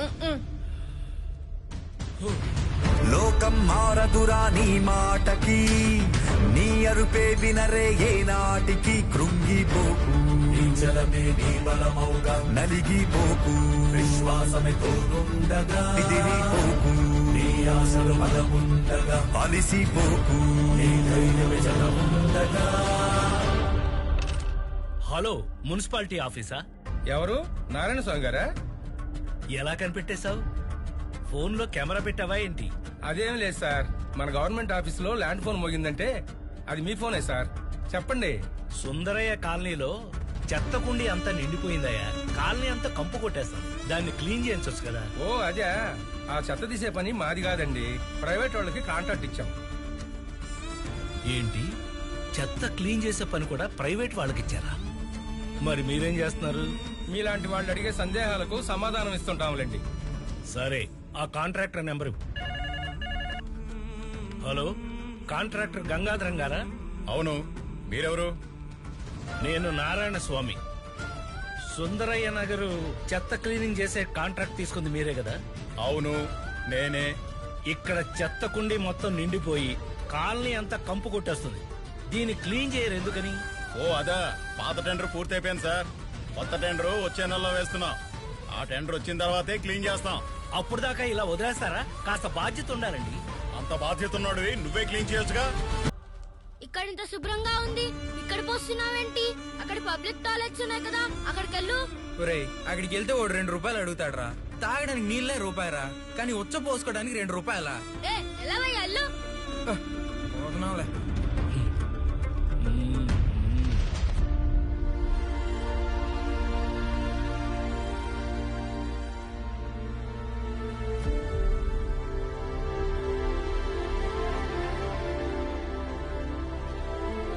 చూడు, జాతీయ జెండాని తిరగేసి పెట్టుకోకూడదు, తప్పు. జాతీయ జెండాని ఇలా పెట్టుకోవాలి, పైన కాషాయం, కింద పచ్చ.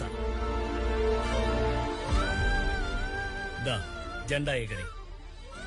ఏంటి అలా చూస్తున్నావు? నువ్వు నాటిన విత్తనమే కాదు, నేను నాటిన విత్తనం కూడా పెరగడం మొదలైంది.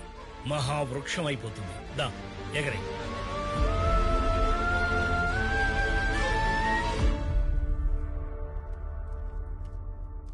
మీ అమ్మా నాన్న ఎవరు, ఏం చేస్తుంటారు?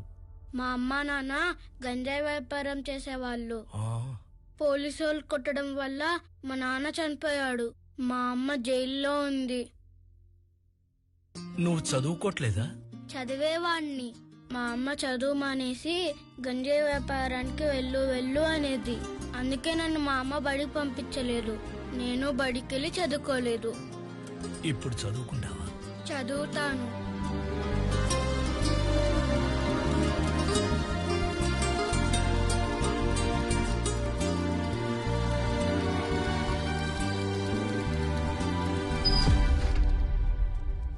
ఏమయ్యా, స్కూల్ పక్కన మందు అమ్మటమే తప్పు. అది చిన్నపిల్లలకు అమ్ముతున్నావు. 18 సంవత్సరాల వాళ్ళకి మందమ్మకూడదని చట్ట విరుద్ధమని నీకు తెలీదా? చట్టాలు జనాల కట్టితో ఖర్చీఫ్లయ్యా, వాటిని మడిచి వెనక పెట్టుకోవాలి జేబులో. సిగరెట్ల మే బడ్డీ కొట్టు స్కూల్ పక్కన ఉండొచ్చు, కానీ వైన్ షాప్లు ఉండకూడదా? చట్ట ప్రకారమే లైసెన్స్ తీసుకుని షాప్ ఇక్కడ పెట్టాం. అసలే వ్యాపారం లేక మేమేడుస్తుంటే చట్టం ధర్మం అని శంకర్ సినిమాలో అపరిచితుల్లా నువ్వు వచ్చి చెబుతున్నావు. చదువుకునే కుర్రోళ్ళకే కాదు, పైసలు ఇస్తే పాకే పసిపిల్లడు వచ్చినా మందిస్తావు. మాకు వ్యాపారమే ముఖ్యం. ఏంటయ్యా అంత పొగరగా మాట్లాడుతున్నావు? అవును, మాట్లాడతాను. ఏం చేస్తావు? ఇన్స్పెక్టర్ గారు, మీరు అతను కొట్టడానికి రూల్స్ ఒప్పుకోవండి. రేపు అతను కోర్టులో హాజరుపరచండి.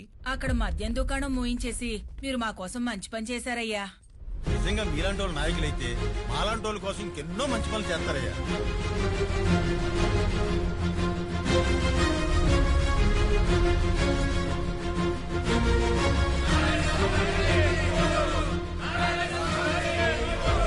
అలా ఆ రోజు ప్రజలు నారాయణ స్వామిని ఎమ్మెల్యేగా అత్యధిక మెజారిటీతో గెలిపించారు.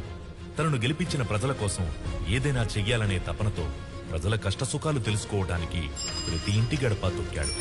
అప్పుడే ఆయన తెలుసుకున్న విషయం, పక్కనే జీవనది గోదావరి ఉన్నా ఆ నీళ్లు ప్రజల సాగునీటికి తాగునీటికి ఉపయోగపడట్లేదని, ఆ నీళ్లు ప్రజల అవసరాలకు అందించలేని ప్రభుత్వాల అసమర్థతపై గళమెత్తాడు. ఆ నియోజకవర్గం వ్యాసార్థమెంత, అక్కడ భౌగోళిక పరిస్థితులేంటి, అక్కడి వాతావరణానికి తగ్గట్టుగా ఏ పంటలేస్తే రైతులకు మంచి దిగుబడి వస్తుంది, ఇలా ఎన్నో సమస్యలపై ఒక పుస్తకమే రాసుకుని ప్రజల్లోకి వెళ్ళాడు. ఈ రోజు నేను గెలవడం కన్నా నన్ను గెలిపించి మీరందరూ ప్రజాస్వామ్యాన్నే గెలిపించారు. ఈ మార్పు మన దేశ రాజకీయాలకి నాంది కావాలి. నా చేతిలో ఉన్న ఈ పుస్తకం మన నియోజకవర్గపు లోటుపాట్లు, మీ అందరి అవసరాలు, వాటిని నేను ఎలా తీర్చాలి అని నేను రాసుకున్న మన నియోజకవర్గపు రాజ్యాంగం. తప్పకుండా ప్రతి సమస్య మీద అసెంబ్లీలో పోరాడతాం. ఈ 5 ఏళ్లలో మన నియోజకవర్గపు రూపురేఖలు మార్చేలా అసెంబ్లీ సాక్షిగా నా పోరాటం సాగుతుంది. ఇదే నేను మీకు ఇస్తున్న వాగ్దానం.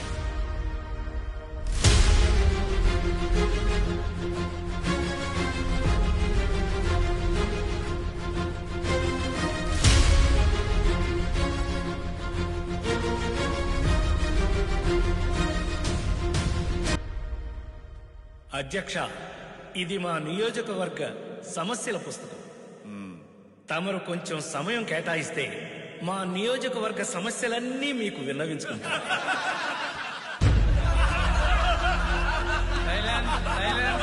ఎందుకండి నవ్వుతున్నారు? నేనేమన్నా కామెడీ చేశానా? కాదు కదా, మరెందుకు నవ్వడం? అధ్యక్ష, నారాయణ స్వామి గారిని చూస్తుంటే అసెంబ్లీకి వచ్చినట్టు కనపడటం లేదు అధ్యక్ష. పుస్తకాలు పట్టుకొని స్కూల్కి వచ్చినట్టు ఉంది అధ్యక్ష. ఏం మాట్లాడుతున్నారండి? ఇవి మా నియోజకవర్గ సమస్యలండి.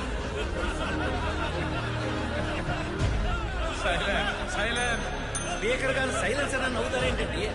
ఆపండి, ఆ నవ్వులు ఆపమని మీరైనా చెప్పండి అధ్యక్ష. The house is ఎడ్జెంట్. Tomorrow at 8 AM.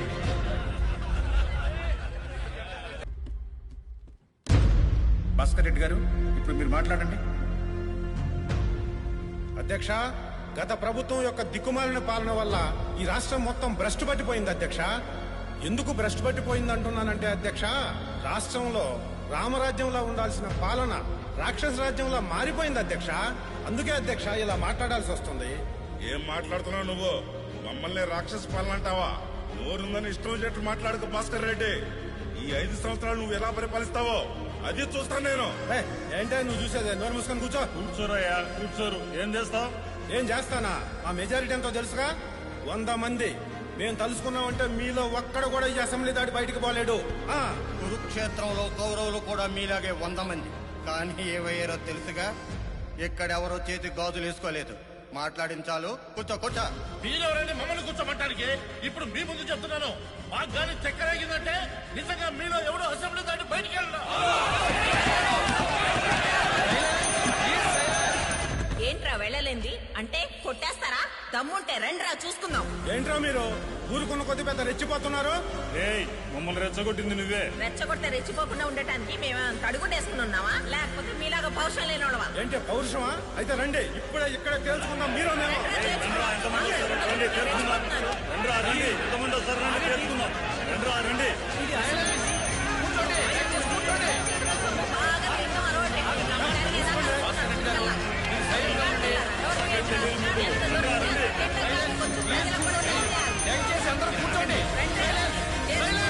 సభను గంట సేపు వాయిదా వేస్తున్నాను. భద్రాచల నియోజకవర్గ ఎమ్మెల్యే నారాయణ స్వామి గారిని మాట్లాడవలసిందిగా కోరుచున్నాను. అధ్యక్ష, ఈ సభాముఖంగా వీళ్ళందరి సమక్షంలో నేను ఒక విషయం చెప్పదలుచుకున్నాను.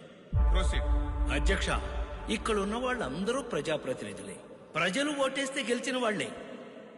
ఆ ఓటేసిన ప్రజల గురించి మాట్లాడకుండా ఇలా నిండు సభలో ఒకరినొకరు తిట్టుకోవడం, గొడవలు పట్టడం ఏం బాలేదు అధ్యక్ష. ఇది ప్రజాస్వామ్యానికే సిగ్గుచేటు. అధ్యక్ష, నారాయణ స్వామి గారు సభా మర్యాద లేకుండా మాట్లాడుతున్నారు.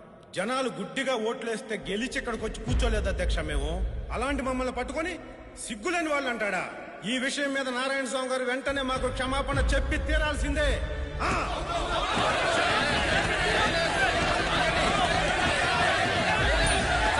భాస్కర్ రెడ్డి గారు, నేను ప్రజాస్వామ్యానికి సిగ్గుచేటు అన్నాను కానీ మీకు సిగ్గులేదని అనలేదండి. అయినా ఈ క్షమాపణలు గొడవలతో సభా సమయాన్ని వృధా చేసే బదులు అందరం కలిసి పనిచేసి ప్రజల అవసరాలు సమస్యలు తీర్చడం మంచిది కదా. అంటే మేము గొడవలు చేసేవాళ్ళమా?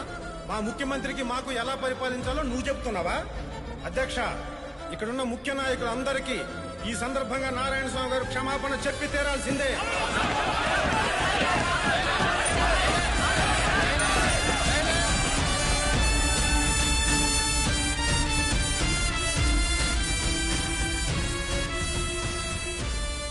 సభలో జరిగిన దానికి మీరేం బాధపడకండి అయ్యా.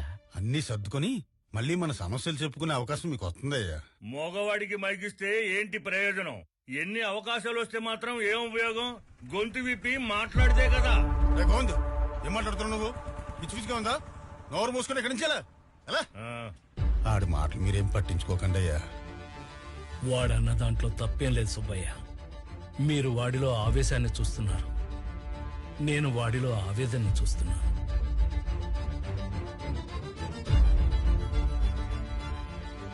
అధ్యక్ష, మా నియోజకవర్గంలో ఎన్ని మంచి వనరులున్నా వాటిని ఎలా ఉపయోగించుకోవాలో తెలియక మా నియోజకవర్గ ప్రజలు వెనకబడిపోయి ఉన్నారు అధ్యక్ష. వాళ్ల గురించి అధికార పార్టీ వాళ్ళకి ఎన్నిసార్లు విన్నవించుకున్నా నిధులు కేటాయించట్లేదు అధ్యక్ష. ఇలా అయితే మమ్మల్ని నమ్ముకున్న నియోజకవర్గ ప్రజలు ఏమైపోవాలి అధ్యక్ష? చెప్పండి అధ్యక్ష. నారాయణ స్వామి గారు, మీ నియోజకవర్గ ప్రజల సమస్యల గురించి వచ్చే సమావేశాల్లో తప్పకుండా చర్చించుకుందాం. ఇక మీరు కూర్చోండి. అధ్యక్ష, నేను ఇంతవరకు మాట్లాడటం మొదలే పెట్టలేదు, అప్పుడే కూర్చోమంటే ఎలా అధ్యక్ష? నారాయణ స్వామి గారు, ప్లీజ్ మీరు కూర్చోండి. శ్రీనివాస్ గౌడ్ గారు, మీరు మాట్లాడండి. అధ్యక్ష, ఇది సభా మర్యాద కాదు అధ్యక్ష. మా నియోజకవర్గ సమస్యల గురించి నన్ను మాట్లాడివ్వండి అధ్యక్ష. ప్లీజ్ నారాయణ స్వామి గారు, మీరు కూర్చోండి. చివరిగా 10 నిమిషాలన్నా నాకు కేటాయించండి అధ్యక్ష, ప్లీజ్. శ్రీనివాస్ గౌడ్ గారు, మీరు మాట్లాడండి. అధ్యక్ష, రాష్ట్రంలో సీఎం గారి పరిపాలన చూస్తుంటే ద్వాపర యుగంలో శ్రీరాముడు పరిపాలించినట్టుగా ఉంది అధ్యక్ష. ఆ విషయం నేనే కాదు అధ్యక్ష, స్వయంగా ప్రజలు చెప్తున్నారు అధ్యక్ష. అధ్యక్ష, రాముడు పరిపాలించింది త్రేతాయుగంలో అధ్యక్ష. ద్వాపర యుగంలో పరిపాలించింది శ్రీకృష్ణుడు అధ్యక్ష. నా చరిత్ర తెలుసుకొని మాట్లాడమని చెప్పండి అధ్యక్ష. చెప్పాను కదా, అసమర్థుడిని తీసుకెళ్లి శాసనసభలో కూర్చోబెడితే నాయకుడు అనరు. నాయకుడు అంటే శాసనసభని దడబుట్టించాలా, బెదిరించాలా, అవసరమైతే ఎదురెళ్లి పోరాడాలా. అవే అక్కడ నాయకుడికి ఉండాల్సిన లక్షణం. అవేవి ఇతనిలో లేవు. అవి ఇప్పుడు కొత్తగా నేర్చుకున్నారావు. నెల రోజుల నుంచి కాలేజీలకు కూడా వెళ్లకుండా మిమ్మల్ని ఎమ్మెల్యేగా గెలిపించాం. ఎందుకు? మాకు ఉద్యోగాలు తెస్తారని, మమ్మల్ని ఉద్ధరిస్తారని. కానీ మిమ్మల్ని ఇలా చూస్తుంటే అదేమీ జరిగేటట్టు అనిపించట్లేదు సార్. ఇలా చెబుతున్నానని ఏమి అనుకోకండయ్యా. అసెంబ్లీలో గొంతు విప్పి అరిచి మాట్లాడేవాడే నాయకుడయ్యా. అలాంటి వాడితోనే పనులు అవుతాయి, సమస్యలు తీరుతాయి. నా మాట విని ఎమ్మెల్యే పదవికి రాజీనామా చేసేయండి. భద్రాచలం నియోజకవర్గ ఎమ్మెల్యే నారాయణ స్వామి గారిని మాట్లాడవలసిందిగా కోరుచున్నాను.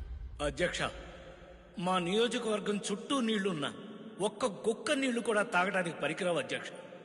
వాళ్ళు ఎలాంటి దౌర్భాగ్య స్థితిలో ఉన్నారు ఒక్కసారి ఆలోచించండి అధ్యక్ష. ఇలా ఒక్క సమస్య కాదు అధ్యక్ష, విద్య, వైద్యం, రోడ్లు ఇలా చెప్పుకుంటూ పోతే నియోజకవర్గం అంతా సమస్యలే. అందుకే ఇప్పటికైనా మీరు అధ్యక్ష, నారాయణ స్వామి గారి నియోజకవర్గంలో కేవలం ప్రజలకు మాత్రమే సమస్యలు ఉన్నాయి అధ్యక్ష. కానీ రాష్ట్రంలో అధికార పార్టీ వాళ్ళు కాస్తున్న కల్తీ సారా వల్ల ప్రజలు ప్రాణాలే పోగొట్టుకుంటున్నారు అధ్యక్ష. అధికారం చేతిలో ఉంది కదా అని డబ్బే లక్ష్యంగా పెట్టుకున్న ఈ అధికార పార్టీ వాళ్ళు అసలు ప్రభుత్వాన్నే నడుపుతున్నారా లేక మద్యం దుకాణాలనే నడుపుతున్నారా చెప్పాలి అధ్యక్ష. మేము కేవలం మద్యం దుకాణాలే నడుపుతున్నాం అధ్యక్ష. ఈ ప్రతిపక్షం వాళ్ళు అధికారంలో ఉన్నప్పుడు ఏకంగా బ్రోతల హౌసులే నడిపారు.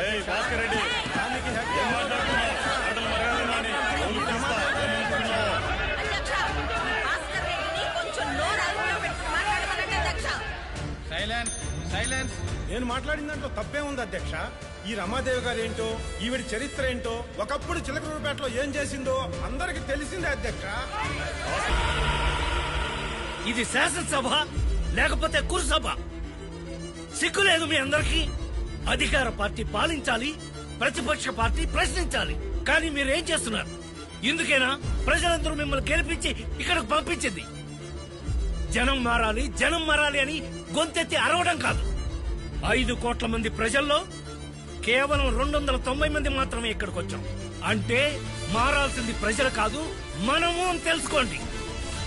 మన మీద నమ్మకంతో మనకు ఓట్లేసి గెలిపించిన ప్రజల కోసం మనమేమి పోరాటాలు, యుద్ధాలు చేయక్కర్లేదు. వాళ్ళ సమస్యలను చర్చించి వాళ్ళ అవసరాలు తీర్చగలిగితే చాలు. కానీ మీరు చేస్తున్నదేమిటి? మీ ఓటు బ్యాంకుకు మాత్రమే న్యాయం జరిగేలాగా పథకాలు పెట్టి ప్రజల్ని మోసం చేస్తున్నారు.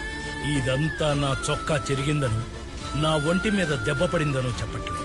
ఎంతో మంది మహానుభావుల పుణ్యమే ఈ శాసనసభ.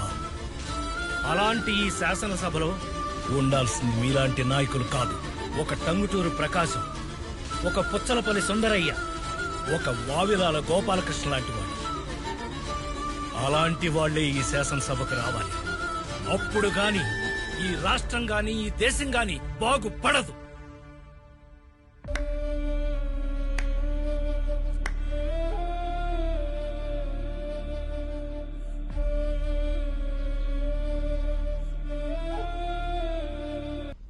ఇప్పుడైనా చెప్పండి అయ్యా, ఎందుకు ఇలా ఉన్నారు?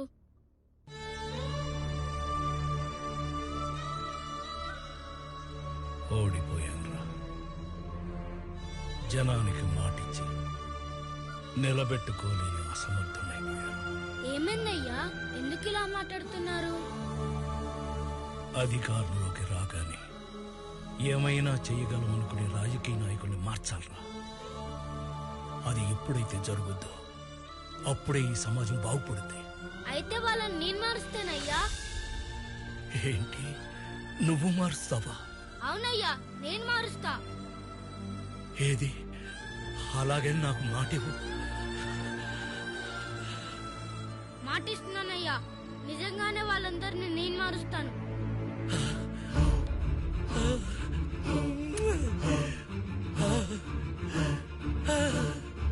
మార్చాలి, నువ్వే మార్చాలి, మార్చాలి.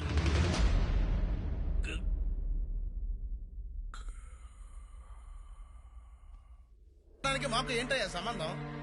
అయినా ప్రజాసేవ చేసుకునే వాళ్ళం మమ్మల్ని ఇక్కడికి తీసుకొచ్చి ఇలా ఇబ్బంది పెట్టడం కరెక్ట్ కాదు బాబు. ప్రజాసేవ? ఏం ప్రజాసేవ చేస్తున్నారు మీరంతా? ఒక్కటి చెప్పండి.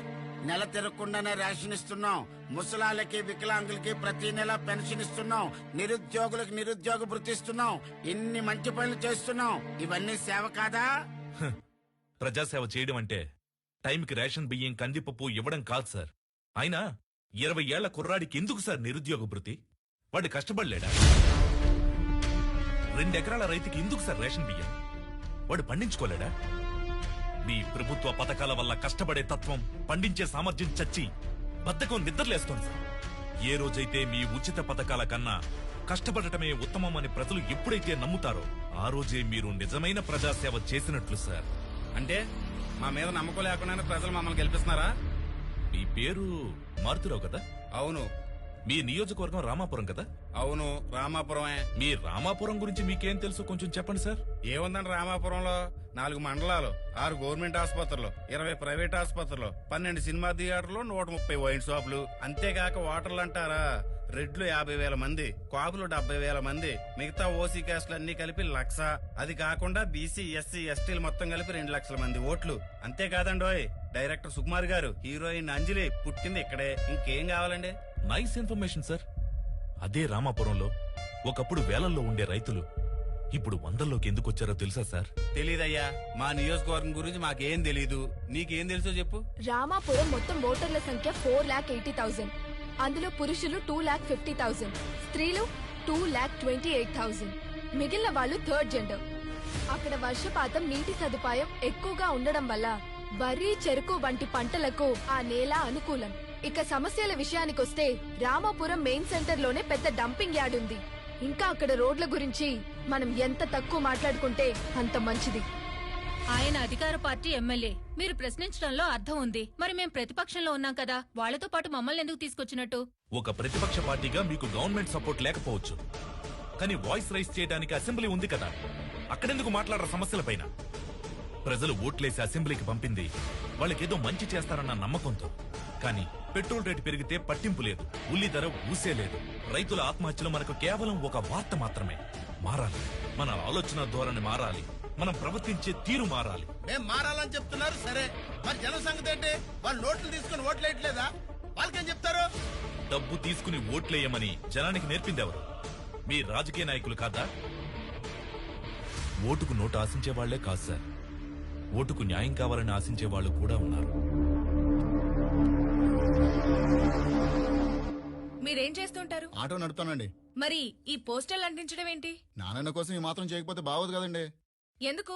నాని అన్న అంటే అంత అభిమానం మీకు? మా కష్టాలన్నీ బాగా తెలిసినవాడు. అతను అధికారంలోకి వస్తే చాలా మందికి జాబులు వస్తాయి, ఊరు చాలా బాగుపడుతుంది. అంత నమ్మకమా? చాలా నమ్మకం. అతను మాటిచ్చాడంటే ఖచ్చితంగా చేసి తీరుతాడు. మా ఎమ్మెల్యే శనకోటయ్య గారిని అరెస్ట్ చేసినప్పుడు ఆయన నడిపించాలని చేసిన నిరసనలో మా ఆయన పెట్రోల్ పోసుకుని నిప్పంటించుకున్నాడండి. మరి చిన్న కోటయ్య గారు ఏం చేశారు? ఆయన అధికారంలోకి రాగానే గవర్నమెంట్ తో మాట్లాడి డబ్బులు ఇప్పిస్తామన్నారు. మరి ఇచ్చారా? ఆయన మాట ఇచ్చారు కదండి. మాట అంటే మాటే. ఇలా మీరిచ్చిన మాటలుగానే మిగిలిపోయిన కథలు చాలానే ఉన్నాయి. ఇక నుంచైనా మారండి. జెండాలు మార్చే అజెండాలుగా కాదు, జనాల తలరాతలు మార్చే అజెండాలుగా ఫాలో అవ్వండి.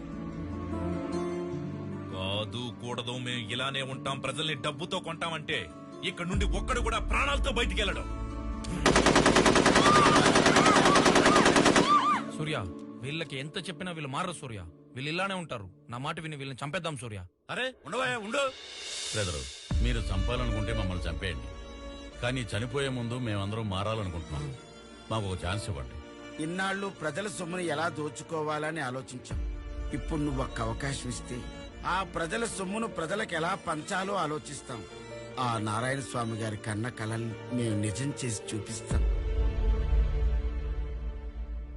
వాడి పేరు సూర్య. ఆల్రెడీ ఒక మర్డర్ కేసులో శిక్షను కూడా అనుభవిస్తున్నాడు. అధికార పార్టీ ప్రోద్బలంతో జైలర్ను మేనేజ్ చేసి వాడిని బయటికి తీసుకొచ్చారు. వాడు చాలా తెలివిగా 2 పార్టీల ఎమ్మెల్యేలను కిడ్నాప్ చేసి తీసుకెళ్లిపోయాడు. వాడి ప్లాన్ ఏంటో, వాడు ఎందుకు కిడ్నాప్ చేశాడో వాడికి తప్ప ఇంకెవరికి తెలియదు. అర్థమైంది సార్. వాడెక్కడున్నా ఎమ్మెల్యేలందరినీ సేఫ్ గా తీసుకొచ్చే బాధ్యత నాది. సార్, ఉద్యోగానికి ఏం ప్రాబ్లం రాదుగా? కాయిన్ కి 2 పక్కల బొమ్మను చూసేవాడి నీకేమవుతుందిలే. చెప్పు ధృవ. సారీ సార్, మేము వస్తున్నా మన విషయం వాళ్ళకి ముందుగానే తెలిసిపోయినట్టుంది సార్. వాట్? అవును సార్, వాడు ఎమ్మెల్యేలందరినీ తీసుకుని ఇక్కడ నుంచి ఇంకెక్కడికో షిఫ్ట్ అయిపోయాడు. అయితే ఇప్పుడు ఎలా? ఒకవేళ ఎమ్మెల్యేలను ఈ రోజు బలపరీక్షకు తీసుకురాకపోతే స్టేట్ లో ఇదో పెద్ద ఇష్యూ అయిపోతుంది. నువ్వు ఎలాగైనా ఎమ్మెల్యేలను ఫైండ్ అవుట్ చేసి తీసుకురావాల్సిందే. Okay sir, I will try my level best.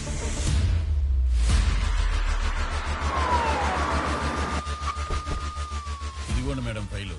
అందరి సంతకాలు దీంట్లో ఉన్నాయి. మా గవర్నమెంట్ ని సపోర్ట్ చేసే MLAs list sir. Thank you sir.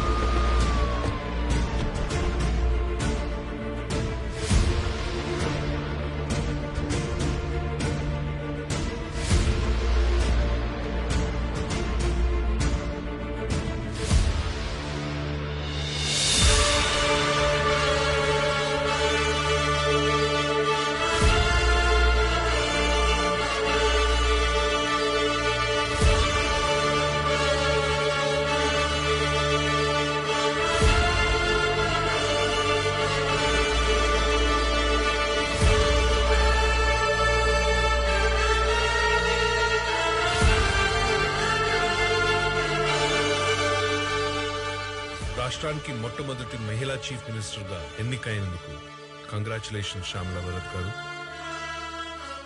Best wishes. ఒక వ్యక్తి చేసిన మంచి పని వలన ఈ రోజు మనమంతా కొత్త ఆలోచనలతో కొత్త అసెంబ్లీని చూస్తున్నామంటే ఇది అందరూ ఒప్పుకొని తీరాలి. ప్రజలకు మంచి చేయాలంటే సభలో సభ్యుల మధ్య సఖ్యత అనేది అవసరం. ముందుగా ప్రతిపక్ష పార్టీ తరఫు నుండి ఏవైనా ప్రజా సమస్యలుంటే ప్రస్తావించవలసిందిగా కోరుతున్నాం. అధ్యక్ష, అసెంబ్లీ సమావేశాలు మొదలుపెట్టిన మొదటి రోజు అది మొదటిగా ప్రతిపక్ష పార్టీ సభ్యులకు మాట్లాడే అవకాశం ఇచ్చిన ముఖ్యమంత్రి గారికి, స్పీకర్ గారికి నా తరపున మా పార్టీ తరపున ధన్యవాదాలు తెలియజేసుకుంటున్నాం. గత 2 సంవత్సరాలుగా కరోనా అనే మహమ్మారి ప్రజా జీవితాన్ని ఎంతలా అతలాకుతలం చేసిందో, ప్రజల ఆరోగ్య విషయంలో మనం మేల్కోవాల్సిన సమయం వచ్చింది. అందుకుగాను పేద ప్రజలకు న్యాయం చేయవలసిందిగా ప్రతిపక్షం పార్టీ తరపున కోరుతున్నాం అధ్యక్ష. ఈ విషయంపై రాష్ట్ర ముఖ్యమంత్రి శ్యామలా భరత్ గారిని మాట్లాడవలసిందిగా కోరుతున్నాం. అధ్యక్ష, ముందుగా ఇలాంటి చక్కని వాతావరణంలో గొడవలకి తావు లేకుండా ప్రజా ప్రయోజనం కోసం ఉపయోగపడే బిల్లును సభలో ప్రవేశపెట్టిన ప్రతిపక్ష పార్టీ సభ్యులు రామ్మోహన్ రావు గారిని, ఆ పార్టీని నేను అభినందిస్తున్నాను. కామన్ మ్యాన్ కి కూడా కార్పొరేట్ వైద్యం, అది 10 రూపాయలైనా 10 లక్షలైనా మంచి వైద్యం అందించాలన్న సదుద్దేశంతో మీ అందరి సమక్షంలో ఈ ఫైల్పై నా మొదటి సంతకం చేస్తున్నాను అధ్యక్ష.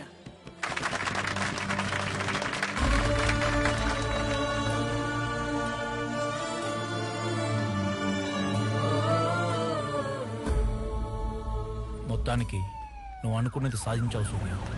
నెక్స్ట్ నీ ప్లాన్ ఏంటి? మన దేశ అభివృద్ధిని ఎవరైతే అడ్డుకుంటున్నారో వాళ్లే నా నెక్స్ట్ టార్గెట్.